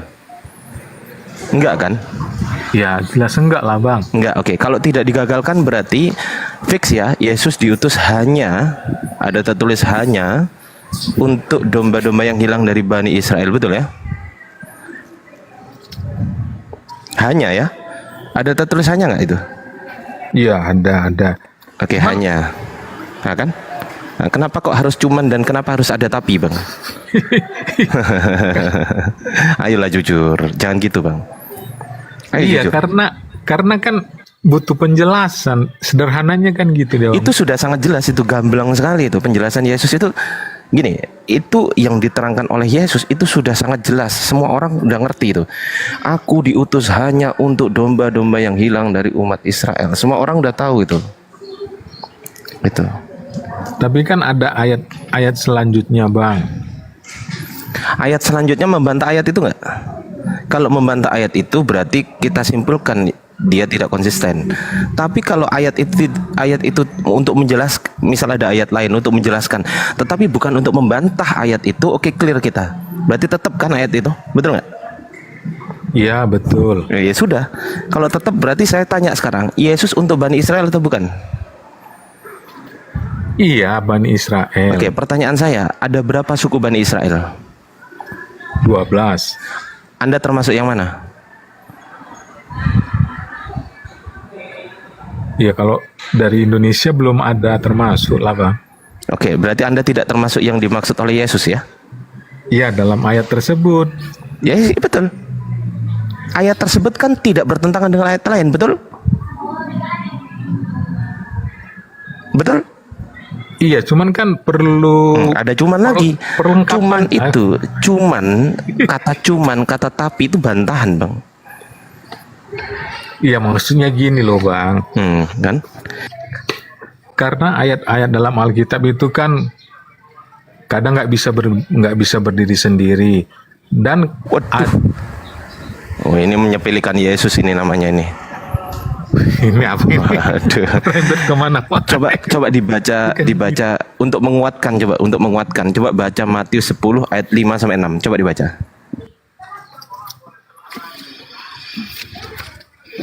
Iya, saya akan baca Matius 10 ayat 5 sampai 6.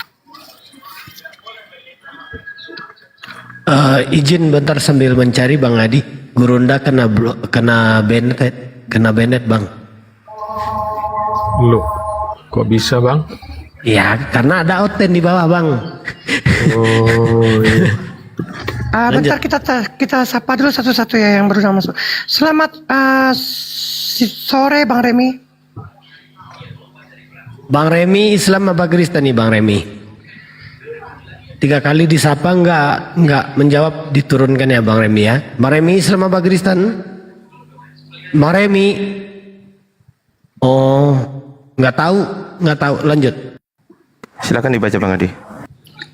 Iya, saya akan baca, Bang ya. Matius 10 ayat 5 dan 6. Demikianlah firman Tuhan.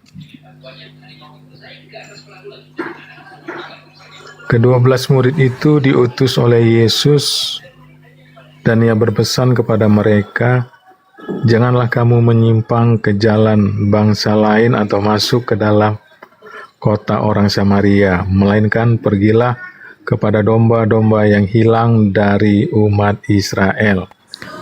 Ada kata larangan nggak di situ? Iya, ada Bang. Apa larangannya? Jangan kepada bangsa-bangsa lain. Siapa yang disuruh itu? Murid-murid Yesus yang terpilih. Ya, janganlah. Ada kata larangan, janganlah, betul? Iya. Oke. Berarti kesimpulannya dengan didukung ayat lain juga. Kesimpulannya, Yesus diutus bukan untuk bangsa lain, tetapi hanya kepada domba yang hilang dari umat Israel. Ingat, di situ ada domba yang hilang. Domba yang hilang dari umat Israel. Domba itu apa? Domba itu Bani Israel. Anda bukan termasuk domba, Bung. Anda tidak termasuk yang disebut Yesus. Anda bukan Bani Israel. Anda tidak termasuk dalam jalan keselamatan yang disediakan oleh Yesus. Kenapa? Karena sudah dimateraikan oleh Yesus untuk selamat. Di mana ayatnya? Coba baca Wahyu 7 nomor 4, Bang. Silakan Bang Adi.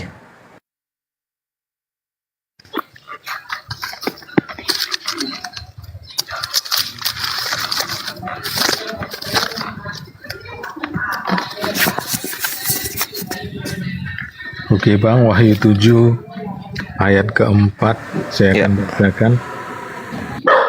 Dan aku mendengar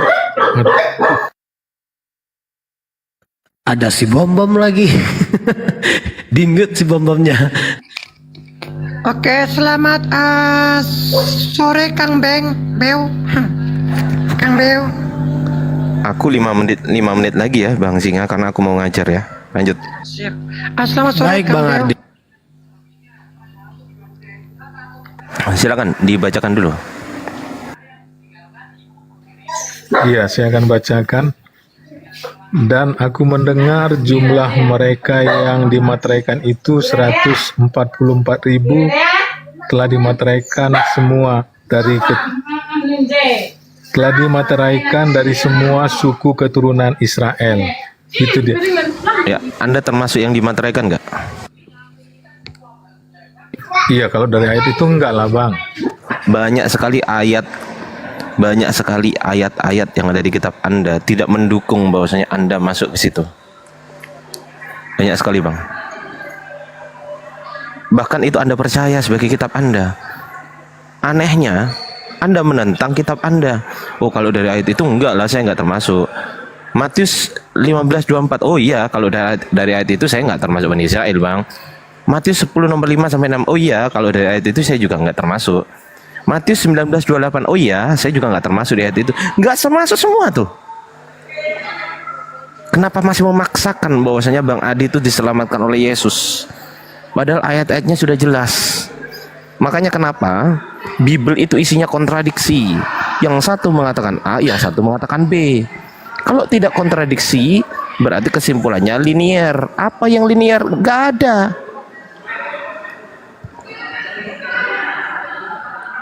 Nggak ada.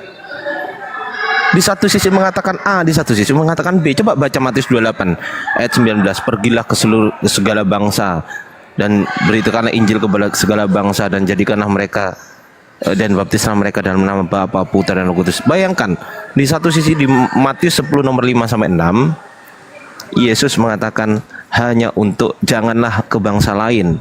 Tapi di Matius 28 Yesus menyuruh ke bangsa lain. Ini gimana ini? Ayo berpikir. Tak kasih tahu Bang Adi ya. Matius 28 ayat 16, 17, 18, 19, 20 itu adalah ayat yang ditambahkan pada abad keempat. Di abad ketiga ayat itu nggak ada. Abad kedua ayat itu nggak ada. Abad pertama ayat itu nggak ada. Itu ditambahkan di abad keempat di Kodeks Sinaiticus dan Kodeks Vatikanus tertua itu. Coba dipahami, nggak mungkin Yesus itu mengingkari atau membantah perkataannya sendiri. Itu aja dari saya. Kurang lebihnya saya mohon maaf. Saya izin mute dulu karena saya izin ngajar ya. Bang Adi, Bang Singa, assalamualaikum warahmatullahi wabarakatuh. Waalaikumsalam warahmatullahi wabarakatuh. Oke, Bang Zakel, Islam apa Kristen Bang Zakel? Bang Zakel 1, 3. Oke. Ya uduhu nai ya uduhu. Bang Adi gimana Bang Adi? Ya, Mau diperpanjang masalahnya apa gimana nih? Jadi Yesus masih Tuhan ya? iyalah Bang. Iya. Mati. Kalau Yesus Tuhan, Bapak siapa itu Bang?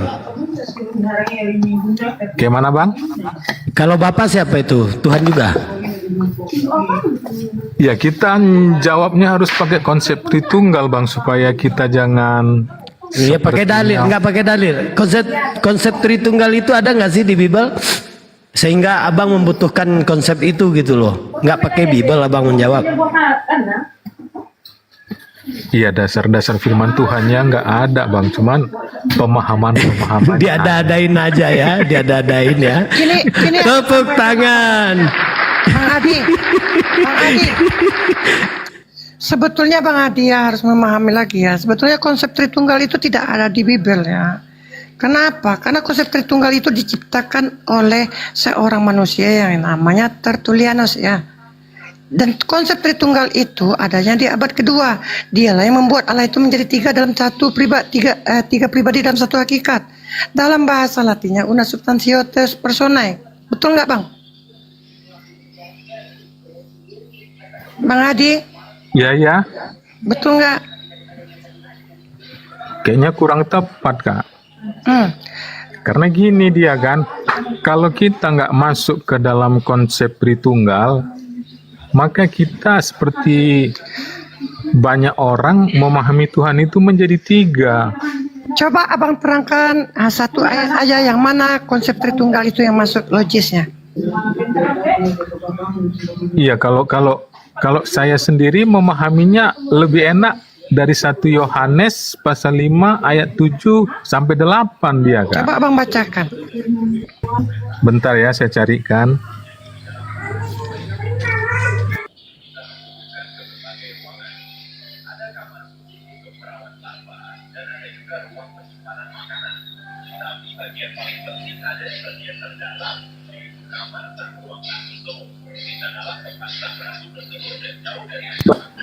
Kok maunya Bang Adi ya menuankan anak manusia gitu Bang Adi? Aku heran, aku kalau nggak berfriend sama kamu Bang nggak bakal ku kasih tahu itu Bang.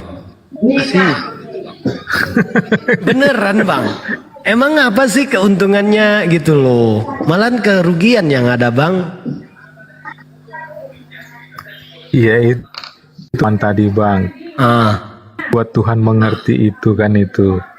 Ya mungkin Abang juga dibuat mengerti oleh yang Abang yakini sebagai Allah itu seperti yang Abang yakini sekarang. Jadi silakan dijawab Mikana tadi dulu bentar. Jawab Mikana dulu bentar. Oke Bang. Oke Bang, iya. Jadi saya akan bacakan 1 Yohanes pasal 5 ayat 7 sampai 8. Sebab ada 3 yang memberi kesaksian di dalam sorga, Bapa, Firman, dan Roh Kudus, dan ketiganya adalah satu. Dan ada 3 yang memberi kesaksian di bumi, roh dan air dan darah, dan ketiganya adalah satu. Oke, gitu baik. dia, Kak Mita. Bentar, ini Bu Darni ini bagianku ya. Awas Bu Darni kalau lari aku masukin ke karung kemudian ku bawa ke padang, ku kasih makan umpan ikan gurame. Lanjut. Iya. Bu Darni tahu nggak? Karung, Bang. Aku sering ngasih nyiptain lagu loh buat Bu Darni, lagu Tum Hiho. Nanti aku nyanyiin aman. Bang Singa, lanjutlah dulu ya. Aku pun tunda kerja aku ini. Tadi Lanjut dulu. Aku lanjut kerja dulu ya teman-teman ya. Terima kasih. Lanjut. Aku sendiri nih. Parah ini. Jadi gimana? Bapak tadi siapa menurut abang nih? Menurut Bang Adi. Tunggu bentar ya Bu Darni ya. Nanti kita bahas. Iya. Oke. Gimana? Ya kalau kita mau menjawab pertanyaan abang tersebut, ya kalau saya sendiri saya harus menjawab ke dalam konsep Tritunggal kan, karena di sanalah jawaban yang baik dan tepat bisa kita berikan. Nah, dalam Tritunggal, ya kan, Allah itu adalah hakikat. Dan dalam kehakikatan itu kita harus melihat Allah jumlah tapi dalam kebagaimanaan. Dan dalam kebagaimanaan inilah, ya kan? Bentar aku sebelum turun aku bantah dulu sama Bang Adi ya. Apakah bisa Bapak itu tanpa roh? Ya nggak bisa lah Kak, karena Allah itu adalah roh. Apakah bisa Yesus tanpa Bapa? Ya nggak bisa lah, dia kan keluar dari Bapa. Nah gimana kok bisa disatukan dan menjadi satu hakikat itu? Tunggu, jangan sampai salah ngomong kalau sama Bang Singa ya. Keluar dari Bapa emang Bunda Maria Bapa? Ngadi ya Bang, lanjut. Enggak, maksudnya dalam Yesus sebagai firman Bang, dia keluar dari Bapa. Tapi dalam keberadaannya sebagai manusia, dia keluar dari Bunda Maria, gitu loh Bang. Jadi Kristen ini perlu kadang dijelas-jelaskan ayatnya. Jadi nggak seperti yang tertulis, kadang-kadang kita harus memahaminya, gitu dia Bang. Jadi menurut Abang ini kalau di Yohanes 17 nomor 3 ada berapa oknum di situ Bang? 1 apa 2 itu? Ya 2 lah Bang. Oh Allah 2 ya? sebagai yang mengutus, iya, dan Yesus sebagai yang diutus kan? Iya. Yang Tuhannya yang mana ini? Iya, karena Yesus berdoa kepada Allah, berarti yang Tuhannya adalah Allah, Yesusnya adalah manusia. Oh, Yesus manusia bukan Tuhan ya Bang ya? Iya, dalam kodratnya sebagai manusia Bang. Karena Yesus kan 2 natur Bang ya. Jadi itu 2 natur itu ada dalam Bible rupanya Bang? Iya, kalau Yohanes secara 1 ayat tertulis 1 nggak sampai ada Bang. 14. Ada Bang. Bang Adi. Gimana? Yohanes Iya, iya. 1 ayat 1 sampai 14.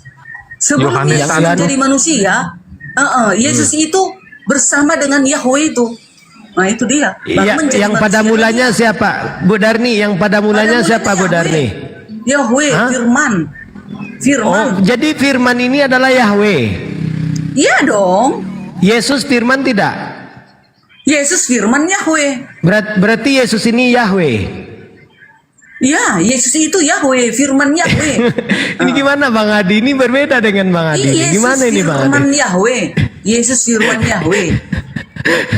Adi pun gitu, karena dia Tritunggal sama kami. Lah, nggak, coba aku tanya sama Bang Adi, apakah Yesus itu adalah Yahweh Bang Adi? Iya, dalam konsep Tritunggal kan seperti itu dia Bang. Ya, jadi yang mati di kayu salib ya salib Yahweh ya.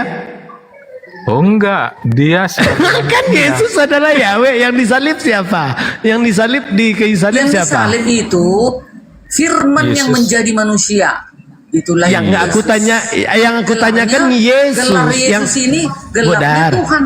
Bu Darni, yang saya tanyakan Yesus yang dilahirkan Bunda Maria itu, ya, Iya. apakah Yahweh atau tidak?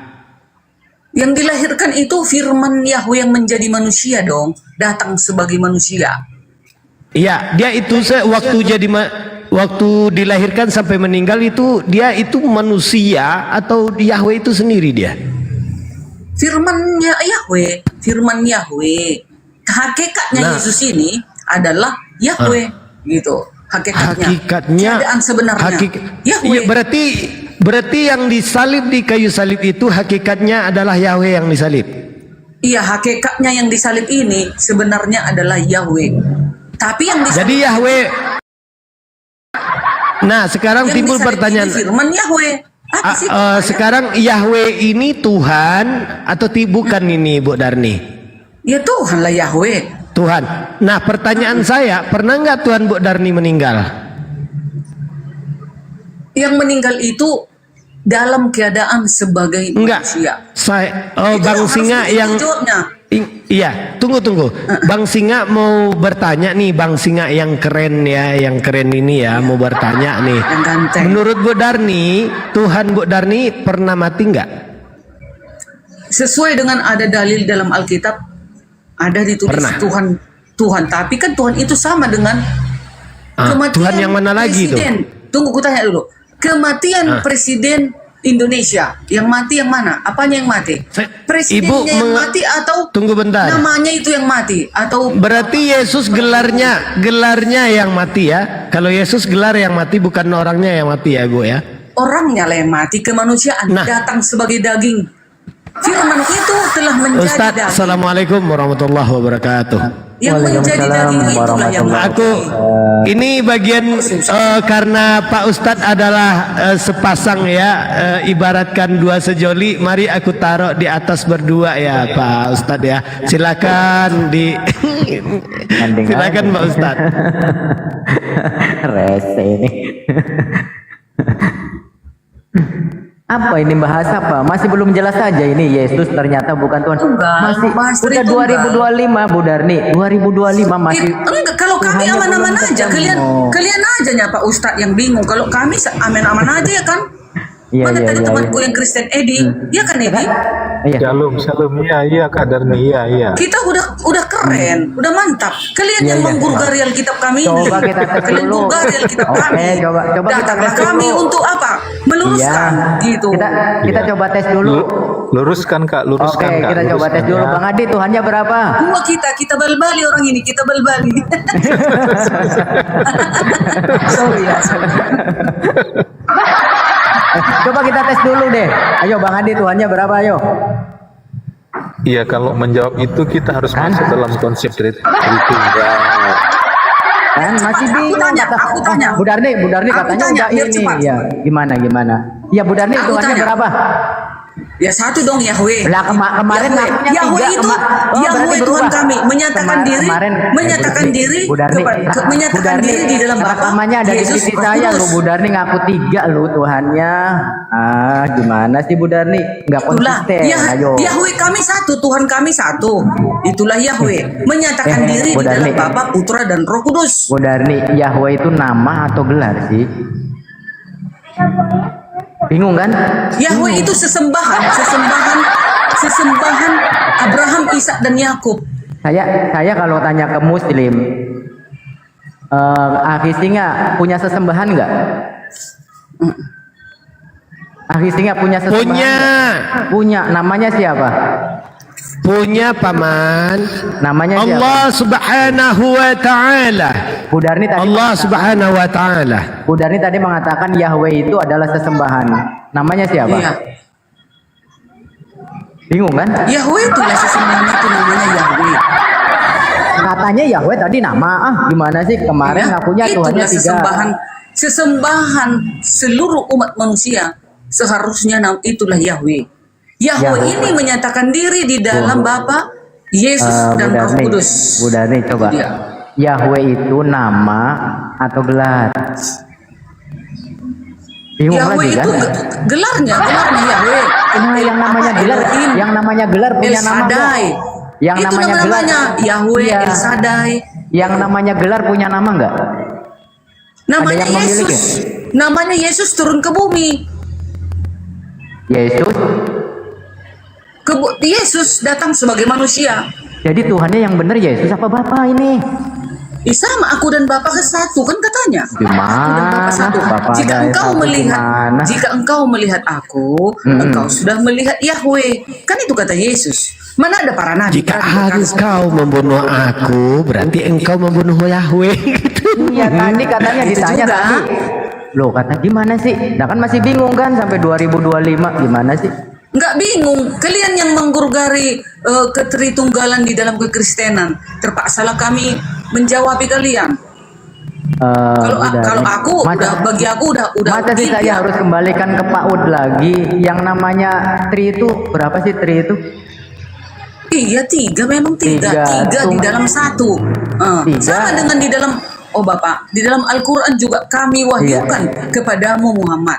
Kenapa Gimana? enggak aku mengahyukan kepadamu wahai Muhammad? Kenapa enggak Udah. gitu? Kenapa Udah pakai belum? kami? Udah. Nah, itu seperti halnya di kejadian juga kan itu. Kami menjadikan yang serupa.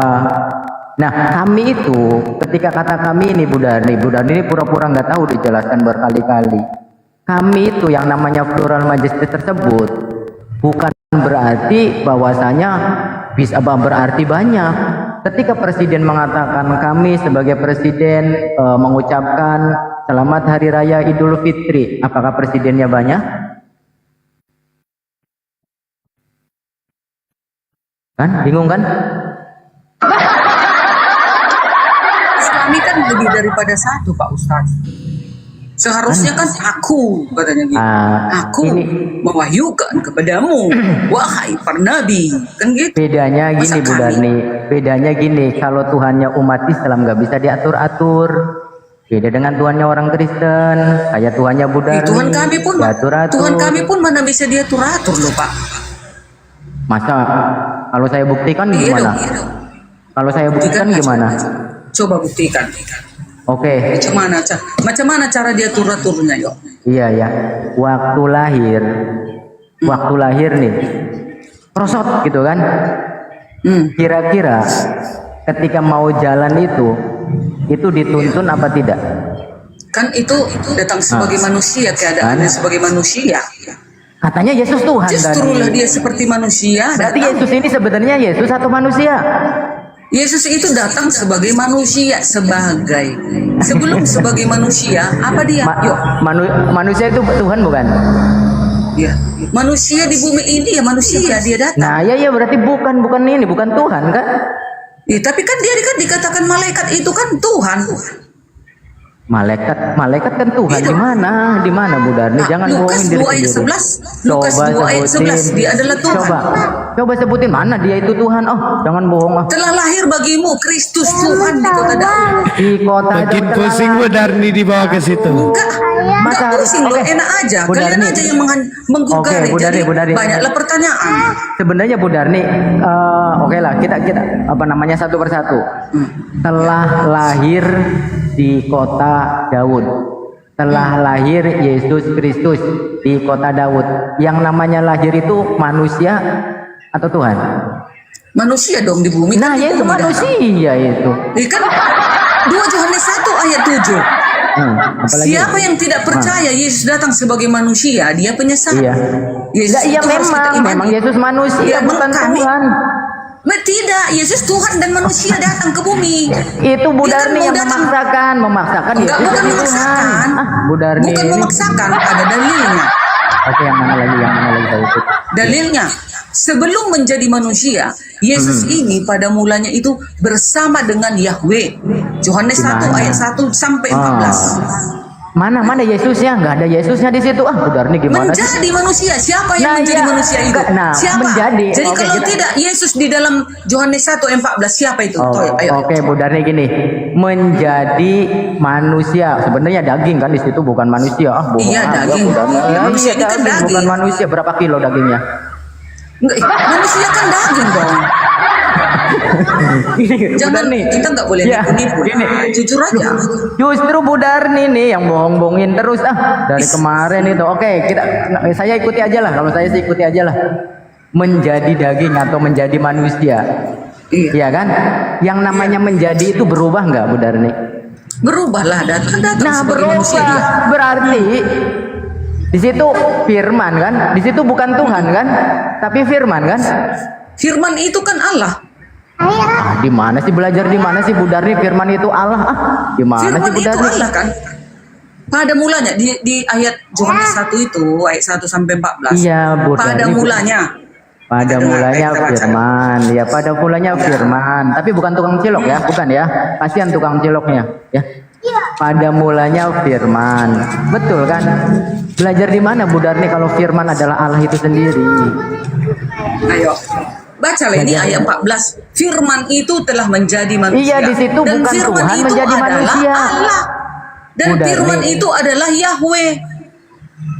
Oke, saya ikuti lagi. Kalau memang firman itu adalah Yahweh, firman itu artinya apa coba Bu Darni? Perkataan Yahweh. Nah, apakah perkataan itu sang sumber itu sendiri?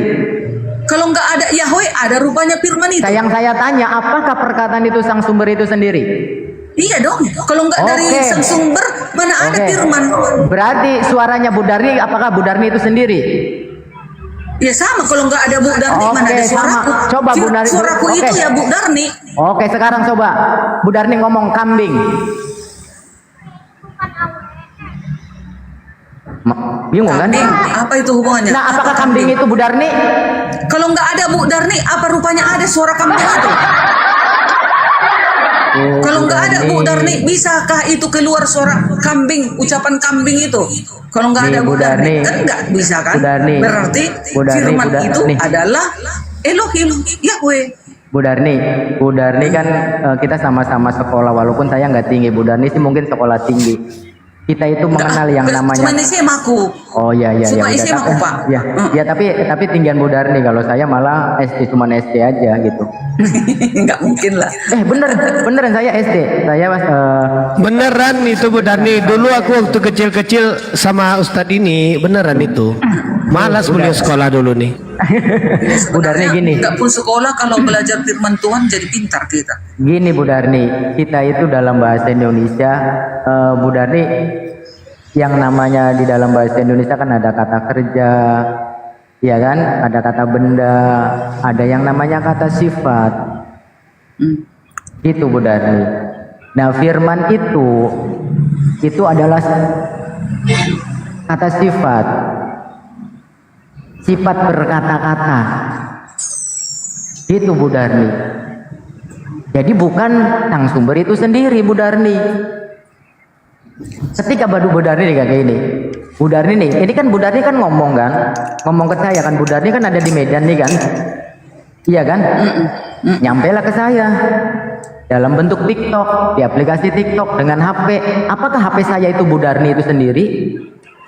Bukan. Kan bukan Bu Darni, itu yang namanya sifat Bu Darni. Iya, sekarang kita kan mau mengenal Yahweh ininya. Jangan dulu kayak luar-luar. Kita Yahweh ini sekarang. Kalau tidak ada Yahweh, tidak ada firman itu. Betul, iya betul, benar. Kalau tidak ada Roh Kudus, kalau tidak ada Yahweh, Roh Kudus itu manusia ini is dead, mati.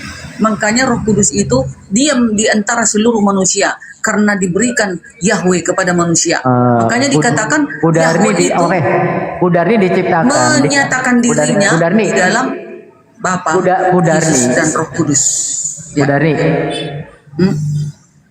kan di situ sudah dikatakan bahwasanya firman menjadi manusia, firman menjadi daging.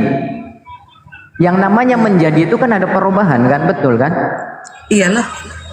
Iya, berarti iyalah menjadi dari Yahweh yang tak kelihatan menjadi manusia turun ke bumi. Nah, berarti manusia itu Tuhan bukan? Dia kan dirinya Yahweh, Tuhan dia. Nah, kalau memang itu bahwasanya firman Gelarnya. itu sang sumber itu sendiri ketika menjadi daging, menjadi manusia gitu kan, berarti bapaknya sudah nggak ada. Yahweh itu mana bisa itu Nah, nggak ada, katanya tetap dia ada. Gimana sih? Yang turun Katanya itu firman itu Bapak. Yahweh itu sendiri, Bu Darni. Iya Bapak, yang turun itu, yang ke bumi itu firman yang menjadi manusia, makanya Tritunggal. Nah, iya, makanya firman itu bukan sang sumber, itu yang namanya sifat. Yang turun bukan Yahweh Pak, makanya yang disalib juga bukan Yahweh. Yang disalib itu yang menyatakan diri sebagai manusia, datang sebagai manusia. Yang disalib berarti manusia gitu. Yang datang sebagai manusia, gelarnya Tuhan. Gelar yang disalib itu Yesus, yaitu Tuhan. Iya, sabar, tarik napas dulu. Aduh, tarik napas dulu. Saya gelagapan. Nah, gitu dong. Berarti yang disalib manusianya kan? Bukan Yahweh gitu. Oh, berarti yang nebus dosa bukan Tuhan ya? Yang disalib Tuhan dong, kan Tuhan. Yesus ini kan Tuhan. Ya, bukan bingung kalian. Katanya tadi yang disalib katanya kemanusiaannya. Gimana sih Bu Darni? Iya, Katanya kan yang datang sebagai manusia, tapi gelar Yesus ini kan Tuhan. Gelarnya itu mana bisa mati gelar? Kayak mana sih? Mana bisa mati gelar? Nih. Daging itu aja yang mati. Itu pun simbol yang mati daging itu sebagai lambang penyelamatan, penebusan untuk manusia dari kutuk dosa itu agar nanti menjadi hidup kekal selama-lamanya. Kalau tidak datang Yesus disalib menebus kutuk dosa itu, harusnya kita mati begitu nanti datang penghukuman kekal di neraka dibuang. Tapi karena kita sudah ada perantara Yesus ditebuslah kutuk dosa itu, maka nanti kita akan diselamatkan gitu. Itu ada artinya. Udah belum? Oke, silakan. Bu Darni, di Yohanes sampai 18 itu ayat palsu, Bu Darni. Ayat palsu? Iya, ayat-ayat titipan di mana itu, Bu Darni? Yohanes berapa ayat palsu? Itulah ya, kan? dari 1 sampai 18 itu. Dari mana buktinya bahwa itu ayat-ayat palsu, Pak? Apa dalilnya bahwasanya itu ayat palsu? Sementara itu Injil. Tunggu dulu, sebentar Pak. Jangan takut dulu. Allah kalian tunggu Pak. Allah kalian berkata, berimanlah engkau kepada Taurat, Zabur dan Injil. Iya. Sementara di kami kekristenan, Injil itu adalah kitab Matius, Markus, Lukas, Yohanes.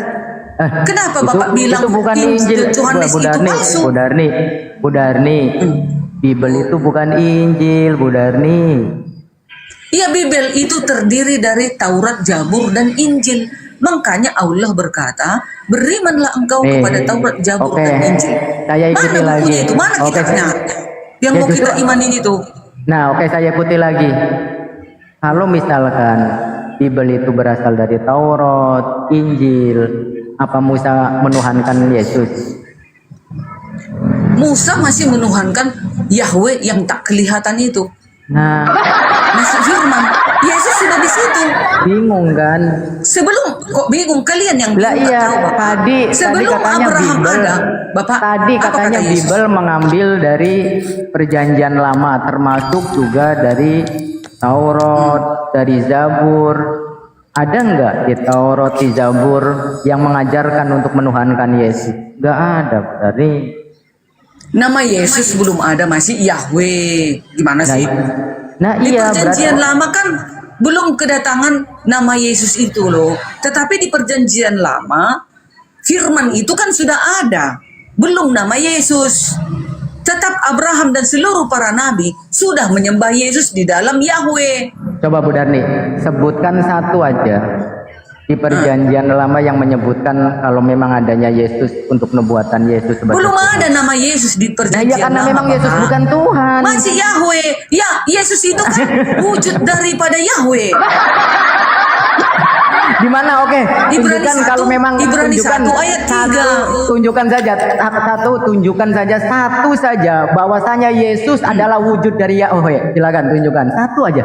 Ayo, Ibrani 1 ayat 3. Ya coba. Oke, baca. Ibrani 1 ayat 3. Iya silakan. Bentar ya. Baru ada lagi banyak loh dalilnya, sebentar ya. Biar ku ambil bukuku. Iya. Bentar lagi saya asar ini. Ustaz Ardiansyah monitor guruku. Jangan. Saya mau asar. Keluar lagi buku. Tadi udah kusimpan. Oh, ayo. Harus pakai dalil. Lagian jangan diketeki, dihafal. Jadi enak kalau diskusi Bu Darni. Iya, Ibrani 1 ayat 3. Dengar ya, Pak. Iya, silakan. Ayat 3. Ia adalah cahaya kemuliaan Allah dan gambar. Ia adalah cahaya kemuliaan Yahweh dan gambar wujud Yahweh. Mana Yesus? Udah? Dan menopang segala. Ya, di sini kan iya ini maksudnya Yesus. Yesus ini adalah Tahu gambar dari wujud mana Yahweh ya di itunya bumi. ke Yesus? Bu Darni ini. Ini untuk Yesus ini. Surat Ibrani ini kan surat Paulus. Gimana sih? Di situ disebutkan apa? Nggak ada di situ Yesusnya. Iya. Ini dituju kepada Yesus, Bapak. Iya ini maksudnya Yesus. Ia adalah cahaya kemuliaan Yahweh Ada dalam dan kurungnya gambar enggak? wujud Yahweh dan menopang segala yang ada dalam firman-Nya yang penuh kekuasaan. Dan setelah ia selesai mengadakan penyucian dosa, ia duduk di sebelah kanan yang maha besar di tempat tinggi, jauh lebih tinggi daripada malaikat-malaikat, sama seperti nama yang dikaruniakannya jauh lebih indah daripada nama yang lain. Nah itu, ini ditujukan kepada Yesus. Makanya Yesus di bumi ini adalah wujud gambar Elohim, Yahweh itu. Nah itu, jangan main-main kalian. Makanya Enggak, nanti yang saya yang menghakimi tanyakan dunia ini. ini kan Yesus, Bapak. Yang menghakimi dunia nanti Yesus yang datang. Yahweh itu tak kelihatan. Semua Bu Darni, diserahkan kepada nanti yang dulu. kelihatan. Itulah wujudnya Nanti itu. dulu, Bu Darni. Yes. Bu Darni gini. Ya, Pak. Hakim dengan yang maha hakim itu sama enggak sih sebenarnya? Enggak ada dua hakim yang adil kelak di akhir zaman, Bapak. Cuma satu. Nah, kalau Tuhannya Bu Darni sebenarnya yang maha hakim atau yang apa? Yang maha adil atau adil? Kalau ya udah hakim yang adil, dia sudah itu. Enggak ada dua. Enggak ada lagi saingannya, Pak. Enggak ada. Cuman Yesus. Bu Darni bisa bedakan nggak yang namanya maha adil dengan adil itu bisa bedain nggak? Oh Bapak, nanti di akhir zaman kelak hanya satu hakim yang adil loh, nggak ada dua. Nah di situ Yesus itu adil, yang adil bukan yang maha adil. Berapa kali pengadilan rupanya kelak di akhir zaman, Pak? Kan cuma sekali nanti Yesus turun. Yohanes 9 ayat 39. Aku akan datang ke dunia untuk menghakimi. Mana ada lagi nanti kedua kali penghakiman? Nggak ada. Ya memang di situ setuju kalau Yesus Ya itu udah. memang datang pada akhir zaman sebagai hakim yang adil, tetapi Yes. bukan sebagai Tuhan. Tuhan lah menghakimi Bapak. Mana ada manusia atau nabi menghakimi kelak di akhir zaman? Nggak ada dalilnya. Hanya Aduh. Yesus. Gantian, berarti Tuhannya Bu Darni tidak maha adil gitu. Maha hadir lah. Lah, itu Makanya kan- Yesus yang akan memimpin nanti pengadilan. Bu Darni, itu disebutkannya bukan maha adil, disitunya juga. Loh, itu aja lah Bapak. Kita secara logika lah. Apa Oke, ada kayak dua gini. kali nanti penghakiman? Kan itu nggak ada hakim, Pak. itu hakim Makanya adil nggak? Bu Darni, itu hakim namanya di akhir zaman loh Pak. Aku akan datang. Sekarang Yesus di mana? Di kerajaan Ini surga. jadinya kayak Matius. ini tadi kebalik lagi ke yang tadi, balik lagi ke yang tadi Oh jadi Tunggu kemana-mana Bapak. ini. Kan sekarang Temen kan ini. Yesus berada di surga. Di kami orang Kristen, sekarang Yesus berada di surga. Matius 28 ayat 18. Siapa Dan yang akan tahu datang kalau Yesus untuk itu menghakimi. ini di surga? Apa, Pak? Ada yang siapa yang ini yang menjadi saksi kalau Yesus itu di surga? Ada ayatnya Matius 28 ayat 18. Coba sebutin. Ini Matius 28 ayat 18. Singa, saya ini ya mau asyar dulu 15 menitan. Oke, siap. Saya mau asyar dulu. Tanggung. Nanti itu ada guru yang lain. Nah, ayo, kayak mana Aditya? Gimana menurutmu? Adi kawanku yang Kristen. Masih tidurnya dirimu? Iya Kak, ya. Ayo. Wah. Kayak mana? Dukung dulu aku dengan perkataanku tadi. Iya, udah benar yang kakak bilang semua, udah benar, nggak ada yang salah.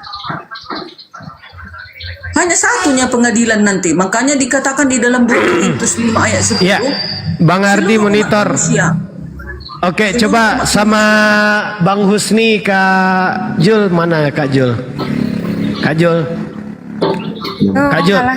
Iya, silakan coba sama Bang Husni coba. Nih Bang Husni aku gedein. Oke, ini Bang Husni dari Palestina ini Bu Darni, silakan dari kampungnya Yesus di tepi barat Palestina. Orang Nanti dia kampungnya langsung deh. Bahasa Palestina kan nggak ngerti. Ada penerjemah Kak Jul, ada penerjemah ada. Lanjut. Oh, oke. Kita translate. Ya, Husni. Yeah, Juliet. Yeah, I wanna say something to Budarni. Budarni is Christian. Okay. Yeah, if Yeah, you want what to. is? Yeah, because Christians have a lot of opinions and different opinions. So I don't know what's her opinion about Christianity. I need to know what's actually she's believe. Who is the God? Who is the Father? And these things, I need to find out what is the things that she think about. This is the first thing. Then I'm gonna answer her and talk to her, inshallah. Yeah. So the first question is about who she believe or worship. Yeah. Ya, Kadarni ini Kadarni Kristennya apa dan Tuhannya siapa? Pertanyaannya. Ibu Darni Kristen Advent. Tuhanku Tuhan Yesus. So it's not Okay. berarti bukan Tritunggal ya? Iya, Tritunggal juga. Organisasi Advent Tritunggal. Okay.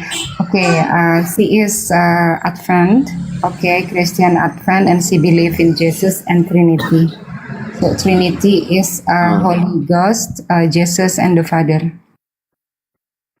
So she believed Jesus as someone, as a human, and in the same time she believed him as someone already passed away, already died, or he's still alive. Oke, Bu Darni meyakini Yesus itu sebagai manusia atau orang yang sudah mati? Saya meyakini Yesus adalah Tuhan dan datang sebagai manusia. Makanya dia yang tersalib karena bisa disentuh. Nah, itu. Okay, he believes that Jesus is a God, that come to this world as a human. So it seems like the God changed into human, like that. Okay, he passed away. He's still alive or not? This is the important question. Like Pertanyaannya adalah Bu Darni percayanya dia sudah mati atau dia masih hidup? Sekarang dia sudah hidup dong, dari surga dia. Matius 28 ayat 18. Yesus berkuasa di surga dan akan datang menghakimi dunia. Yohanes 9 ayat 39. He believes Jesus ever passed away and right now he live in heaven.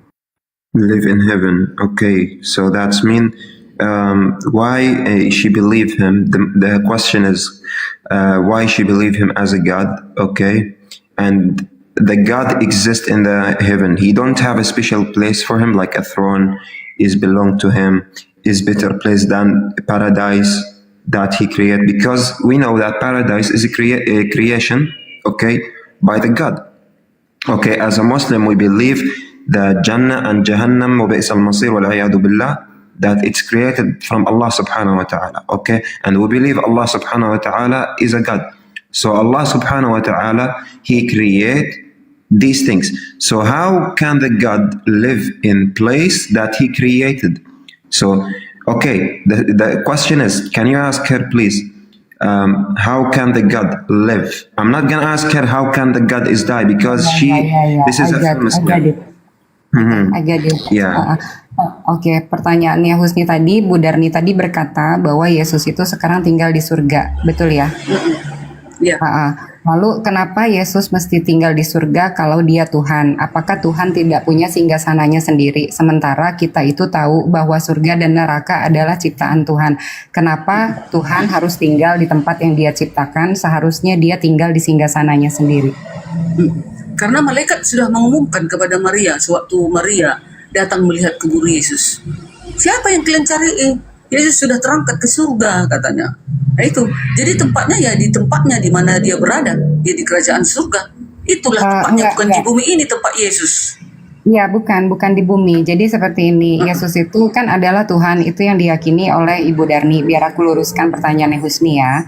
Yesus itu kan adalah Tuhan, itu yang diyakini oleh Ibu Darni sebagai Tuhan, betul?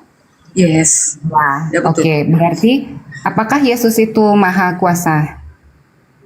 Maha kuasa dong, makanya akan menghakimi. Kalau nggak maha kuasa, nggak mungkin dia akan datang ke dunia menghakimi. Yohanes 9 ayat 39 isinya, aku akan datang ke dunia untuk menghakimi. Ke dunia ya, bukan ke Israel, ke dunia. Oke, berarti Yesus itu maha kuasa ya, berarti kalau yang maha kuasa yang dituju sama Husni itu siapa yang menciptakan surga kalau di dalam Kristen? Ya, Yesus itu yang menciptakan surga. Dia datang ke bumi kan karena begitu besar kasih Yahweh kepada manusia, sehingga dia mengaruniakan anaknya yang tunggal, supaya setiap orang yang percaya kepadanya akan selamat, tidak akan binasa, tetapi memperoleh hidup yang kekal. Itu dia. Oke, berarti pertanyaannya tadi diulang ya Bu Darnia.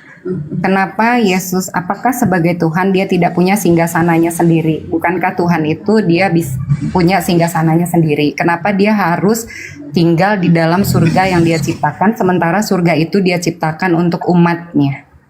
Memang di surga, kalau di kekristenan, keberadaan sang pencipta itu ya di surga. Gini maksudnya Bu Darni, gini menurut kata Bang Husni itu kayak gini. Sebelum surga diciptakan Yesus, Yahweh itu di mana tinggalnya? Di surga lah. Karena aku bilang, sebelum surga diciptakan, di mana Yesus itu ditinggal? Sebelum surga diciptakan. Gimana sih? Memang surga itu tempat keberadaannya, kan keberadaannya. Yang menciptakan surga siapa Bu Darni? Ya, Yahweh dong, Yesus. Yahweh. Sebelum surga itu diciptakan, di mana Yahweh atau Yesus itu tinggal? Aduh, ya Mang. Diciptakannya dia, namanya Yahweh. Mana duluan surga apa Yahweh? Yahweh lah duluan.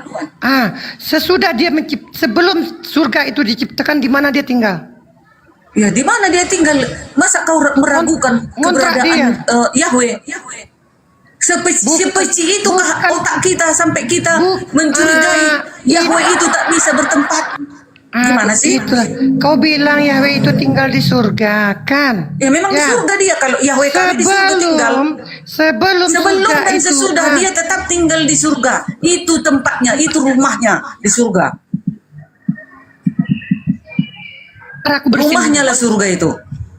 Makanya rumahnya surga itu lantainya aja terbuat dari emas. Mana yang rumahnya duluan? Yahweh. Mana yang duluan? Surga apa Yahweh? Kau jawab. Yahweh. Tadi duluan Yahweh. Ya, berarti Yahweh surga lah belum ada. duluan. Ya berarti surga belum ada kan? Di mana dia tinggal? Jangan kau ragukan di mana tempat keberadaannya. Oh. Masa kau ragukan tempat keberadaan Yahweh? Masa Tuhan ngontrak?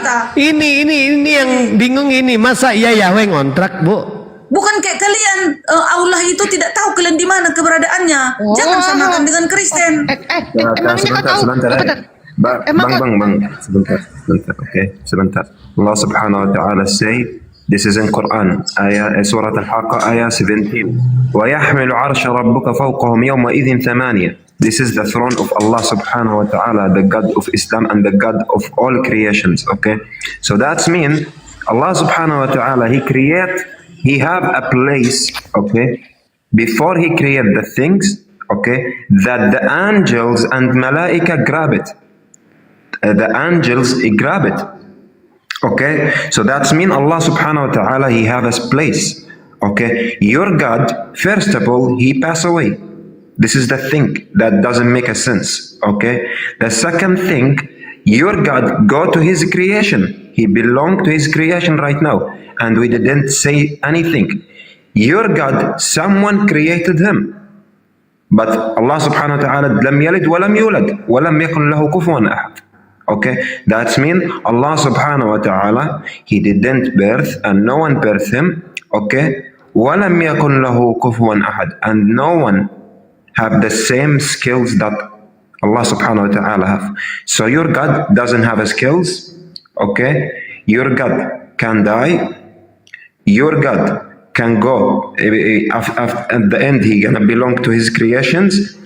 Your God gonna associate with His creations. What kind of God is this? Can you answer, please? Please translate for her, Juliet. Yeah. Yeah, what surah that you were mentioned at the first? Surah Al-Haqqa, ayat 17.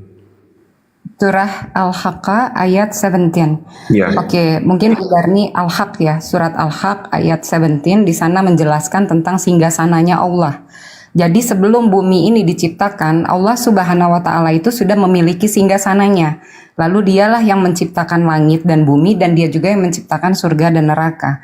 Nah, kenapa bagaimana seorang Tuhan, yang pertama yang dipertanyakan Husni, bagaimanakah Tuhan bisa mati, lalu kenapa Tuhan tidak memiliki singgasana, dan di mana dia tinggal sebelum semua itu diciptakannya, ya, seperti surga tempat dia tinggal saat ini, di manakah dia tinggal sebelum itu semua diciptakannya, dan kenapa dia harus tinggal di dalam surga, kenapa dia tidak duduk di singgasananya, karena sebelum surga itu ada, dia sudah ada. Jawab Bu Darni. Aku menjawab pakai dalil ya. Efesus 2 ayat 6. Dan di dalam Kristus Yesus Ia telah membangkitkan kita juga dan memberikan tempat bersama-sama dengan Dia di surga. Kisah Para Rasul 1 ayat 11. Dan berkata kepada mereka, hai orang Galilea, yang ditanyakan bukan masalah dia memberikan tempat. Diam dulu, tunggu dulu, nanti kau jawab. Kisah Para Rasul 1 ayat 11. Dan berkata kepada mereka, hai orang-orang Galilea, mengapakah kamu berdiri melihat ke langit? Yesus ini yang terangkat ke surga, meninggalkan kamu, akan datang kembali dengan cara yang sama seperti kamu melihat Dia naik ke surga. Ayat terakhir, Matius 7 ayat 21. Bukan setiap orang yang berseru kepadaku, Tuhan, Tuhan, akan masuk ke dalam surga, kerajaan surga, melainkan dia yang melakukan kehendak Bapakku yang di surga. Nah sekarang, Yahweh kami itu, yaitu berada di kerajaan surga. Jangan lagi tanya di mana surga itu. Di langit ketiga surga itu, di langit ketiga dalam kekristenan. Nah ini kau bilang dia akan tinggal bersama kalian di dalam surga, dan tempat dia yang lama itu ditinggalkan dia, siapa yang ngisi? Loh, malaikatnya kan ada. Gimana sih kau ini? Oh, berarti Para nggak malaikatnya rumah. itu Berarti nggak satu tempat masuk Henok. apa sama malaikatnya? apa? Nggak satu Henok tempat di sama sana. malaikatnya. Para malaikatnya di sana. Beda tempat Dia mereka. meninggalkan surga hanya sebentar. Berarti mereka beda tempat. Kok beda tempat? Sebentarnya Bang Husni Yesus tadi meninggalkan kerajaannya itu. Baru sekarang kan dia sekarang di tempat kekerajaannya kan sekarang dia di dalam Tadi kau bilang kerajaannya di surga. Tadi Ya kau udah bilang sekarang kan kerajaannya Yesus di surga. Oke. Sekarang Yesus di surga. Surga itu Iya. di mana? Di langit Tempat ketiga sebelum- kalau di kekristenan. Tempat sebelum dia ke surga itu siapa yang mengisi sekarang? Iya, malaikat. Para malaikat. Di mana tertulis? Di mana tertulis? Ini sudah kubaca tadi ayatnya. Boleh saya masuk sekejap, Mekana? Masuk sekejap, masuk. Tadi kata Abang Husni, Jesus itu katanya Tuhan dan mencipta syurga, tempatnya untuk makhluk. Dan Jesus itu Tuhan yang Maha Kuasa. Syurga itu ciptaan dan juga makhluk dan diciptakan untuk makhluknya. Kenapa, tanya Abang Husni, perlu Jesus duduk di dalam makhluk dan tempat yang diciptakan untuk makhluk sedangkan ianya Maha Kuasa? Itu Gini, ini gini ya, jangankan surga diambil alih sama Tuhan, makanan manusia aja yang diperuntukkan untuk manusia, untuk makhluk diminta sama Tuhan. Betul nggak Bu Darni? Makan ikan gorengnya gitu. Iya. Apa yang salah di situ? Kan dia mau mendatangi ciptaannya ke bumi. Dia mau mendatangi. Kenapa harus mengambil lagi apa yang menjadi hak makhluknya? Emangnya kenapa? Ada yang salah, ada rupanya yang repot, ada rupanya yang komplain. Kalau dia makan ikan goreng sewaktu datang sebagai manusia, ada yang komplain. Ada Kalian aja komplain. yang sewot. Apa yang nangkapnya komplain Yang Bu, nggak sewot itu dibayarnya. yang antri, yang anti Yesus. Yang komplain Yang anti itu yang Yesus, nangkap yang ikannya anti. dia nggak bayar Bu. Kok nggak bayar? Nelayannya udah Itu kan capek. dunia ini milik Yesus. Oh, jadi suka-suka hatinya dia ngambil gitu. Ya buktinya mau diambilnya pun keledai. Diambilnya pun keledai itu suka hatinya. Kan dia sudah yang punya ini. Kalau dia yang punya bumi ini, berarti dia suka hatinya. Oh, berarti Tuhan mengajarkan kembali. mencuri dong. Berarti Ada kita di boleh sana dong mencuri. Mana ada Kalau di sana kita mencuri? Sekarang gini. Iya, Bentar, fikiran Bang yang Toki. waras dan baik fikirannya, satu benda yang begitu maha kuasa perlu meminta ikan goreng dan juga mencuri keledai. Di mana logik akalnya? Bentar. Di mana akalnya yang baik? Dia yang maha kuasa, masa perlu permisi sama kau? Bu Darni, katamu boleh tadi Yesus mengambil keledai, mencuri bulir gandum. Sekarang ku tanya. Dengar dulu. Tanya kau, penguasa surga mau minta izin sama dengar kau dulu. minta ikan goreng Dengar dulu. atau Dengar meminta dulu. keledai? Bukan kesana. Mau kau marahi Bukan dia? kesana Dia adalah bukan Tuhan. kesana arahnya. Aku mau bertanya. itu dia, sayang. Di saat Yesus melakukan dengar dulu, jangan ketawa dulu. Jangan ketawa dulu, bentar lagi Ibu panik ini ya. Ketika Yesus kecil lah melawan kalian, kecil. Oke. Ketika Yesus melakukan pengambilan keledai dan mengambil bulir gandum dan mengambil buah anggur, berarti apakah kalian umat Kristen boleh juga melakukan tindakan tersebut? Tindakan apa di sekarang ini? Ulang dulu. Ketika Yesus melakukan pengambilan keledai atau mencuri atau mengambil buah anggur orang, mengambil gandum orang, apakah kalian sebagai Kristen boleh melakukan hal tersebut? Di mana dalilnya Yesus mencuri keledai? Oh, apakah dia ada minta izin? Coba baca dulu. Dia oke. Ya. Ayo kita baca. Dalilnya. Matius berapa? Bentar. Ini aja satu ayat aja kita ambil di Ulangan 23 24. Aku mau menguji dirimu, sayang. Enggak mungkin Yesus mencuri. Enggak. Kalian aja yang aneh. Oke. Coba bacakan waktu dia ngambil keledai di mana, lupa aku. Matius berapa? Di mana ya? Bentar. Bentar aku baca ya. Aku bacakan ya. Katanya kalian meninggikan nama Yesus, tapi kalian membilang dia mencuri. Aneh kan? Bukan. Coba aku bacakan ya. Ketika Yesus Dan murid-muridnya telah dekat Yerusalem dan tiba di Betfage yang terletak di Bukit Zaitun.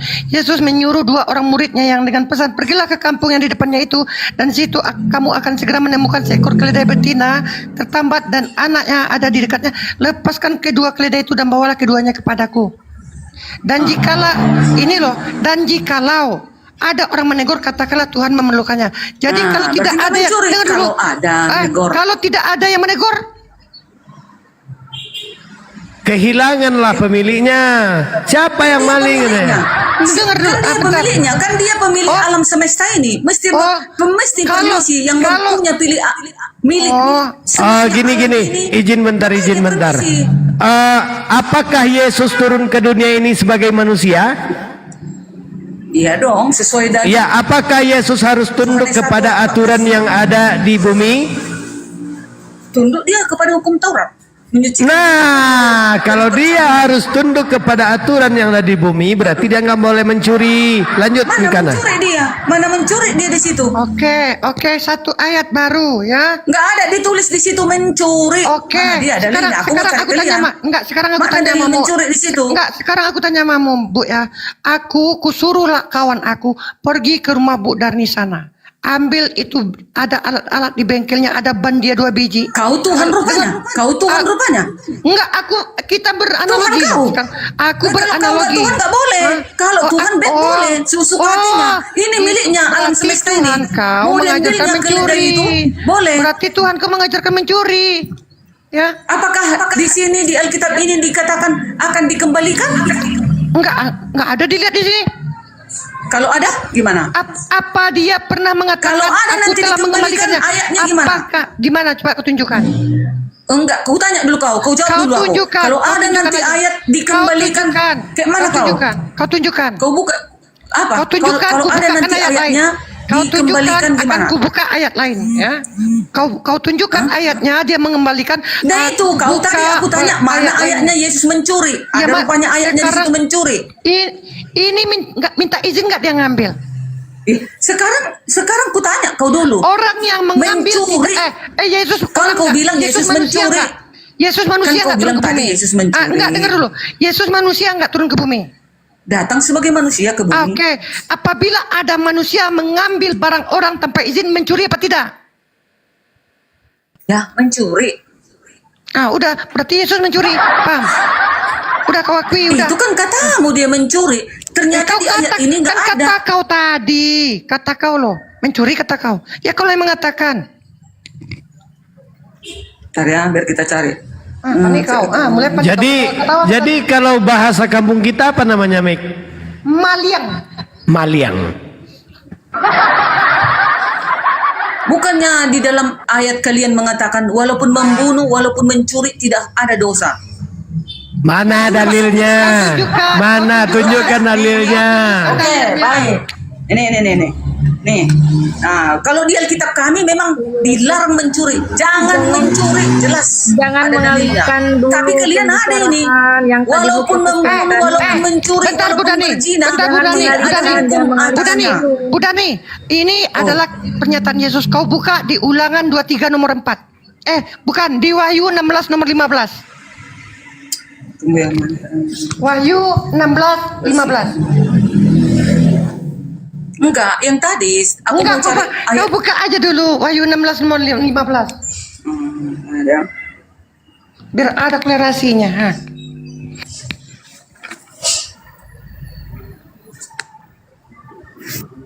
Kau bacakan kuat, jangan terguncang. Ini dia.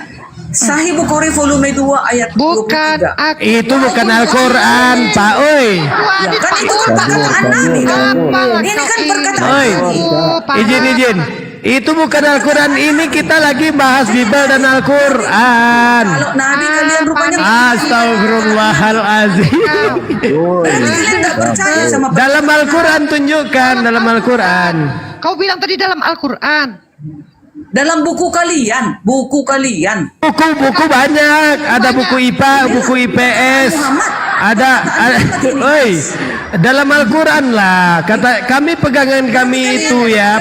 Al-Quran adalah pedoman kami dalam beragama. Cepat dalam Al-Quran. Berarti Nabi Muhammad nggak boleh dipercayai kata-katanya gitu. Nggak boleh. Dalam Al-Quran kamu tunjukkan. Ya sekarang kalian jangan buku kami aja kalian bahas-bahas.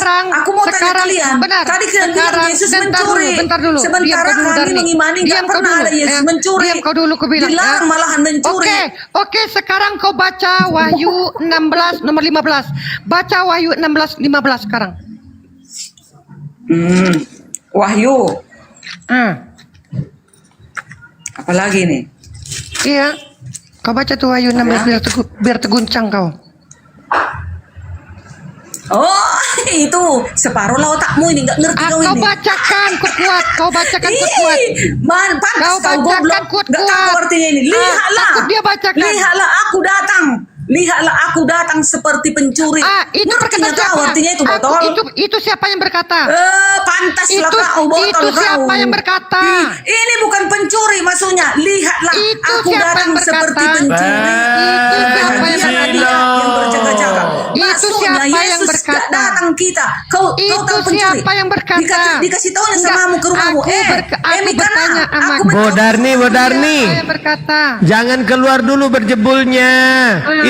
Itu dia udah mengakui kalau dia maling, kalau di zaman sekarang masuk penjara itu. Botol, pantas kalian sesat. Botol, kalian botol. Ajaran makanya aku datang seperti pencuri. Aku datang seperti pencuri itu adalah perkataan Yesus. Tidak dibilang itu adalah perkataan Yesus. Ya. Aku datang Yesus. Dia datang seperti Darni, ya. Sudah ku bilang sama kau Darni, kalau berdiskusi itu janganlah seperti itu. Diam dulu lah kau tante. Ayo silakan Mik. Ini diam lah ya. Bentar dulu ya, aku bilang ya. Kalau dia Tuhan, lihatlah aku datang sebagai Tuhan. Ya, ini dia katakan lihatlah aku datang sebagai pencuri. Dan di mana ayat-ayatnya? Di pertama dia melakukan tindakan yang sesuai dengan perkataannya tersebut adalah di waktu dia mencuri keledai. Dan yang kedua, ayat yang mendukung faktor perkataan dia ada di Ulangan 23-24, di Ulangan 23 nomor 25. Itu dia mengatakan dia sebagai mencuri dan kalian melakukannya. Dan kenapa kalian melakukannya? Kalian telah mencuri kitab suci Yahudi. Kalian telah mengambil nama Allah. Itulah ajaran yang kalian tunjukkan kepada Islam ya. Pantaslah kau tersesat Mikana. Si Mikana palsu. Kau bidat. Mikana palsu. Gak ngerti kau artinya ini. Yesus datang tidak kita ketahui kayak pencuri dia datang kayak goblok. Tuhan boy Darni pencilo. Panik kau. Tuhan boy Darni pencilo.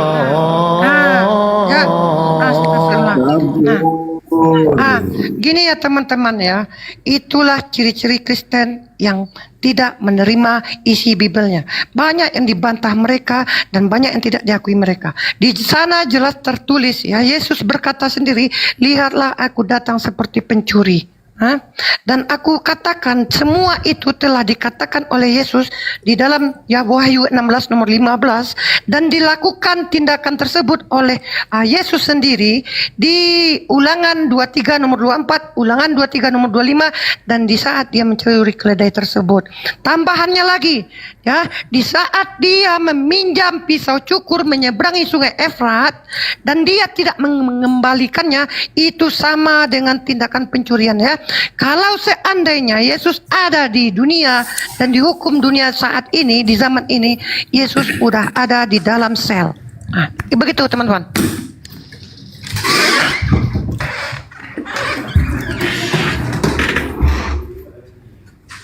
Nah, kalau ada bagi Kristen-Kristen yang mau membantah data saya, silakan naik. Karena si Dani udah mengeluarkan kata bodoh-bodohnya, kata botol-botolnya, karena dia sudah tidak bisa menanggapi pernyataan saya ya.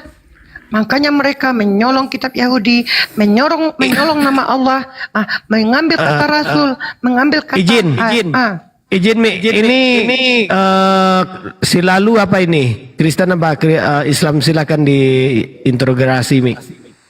Halo, selamat malam Bang Silalu. Aku di Amerika ini ya, makanya malam ya.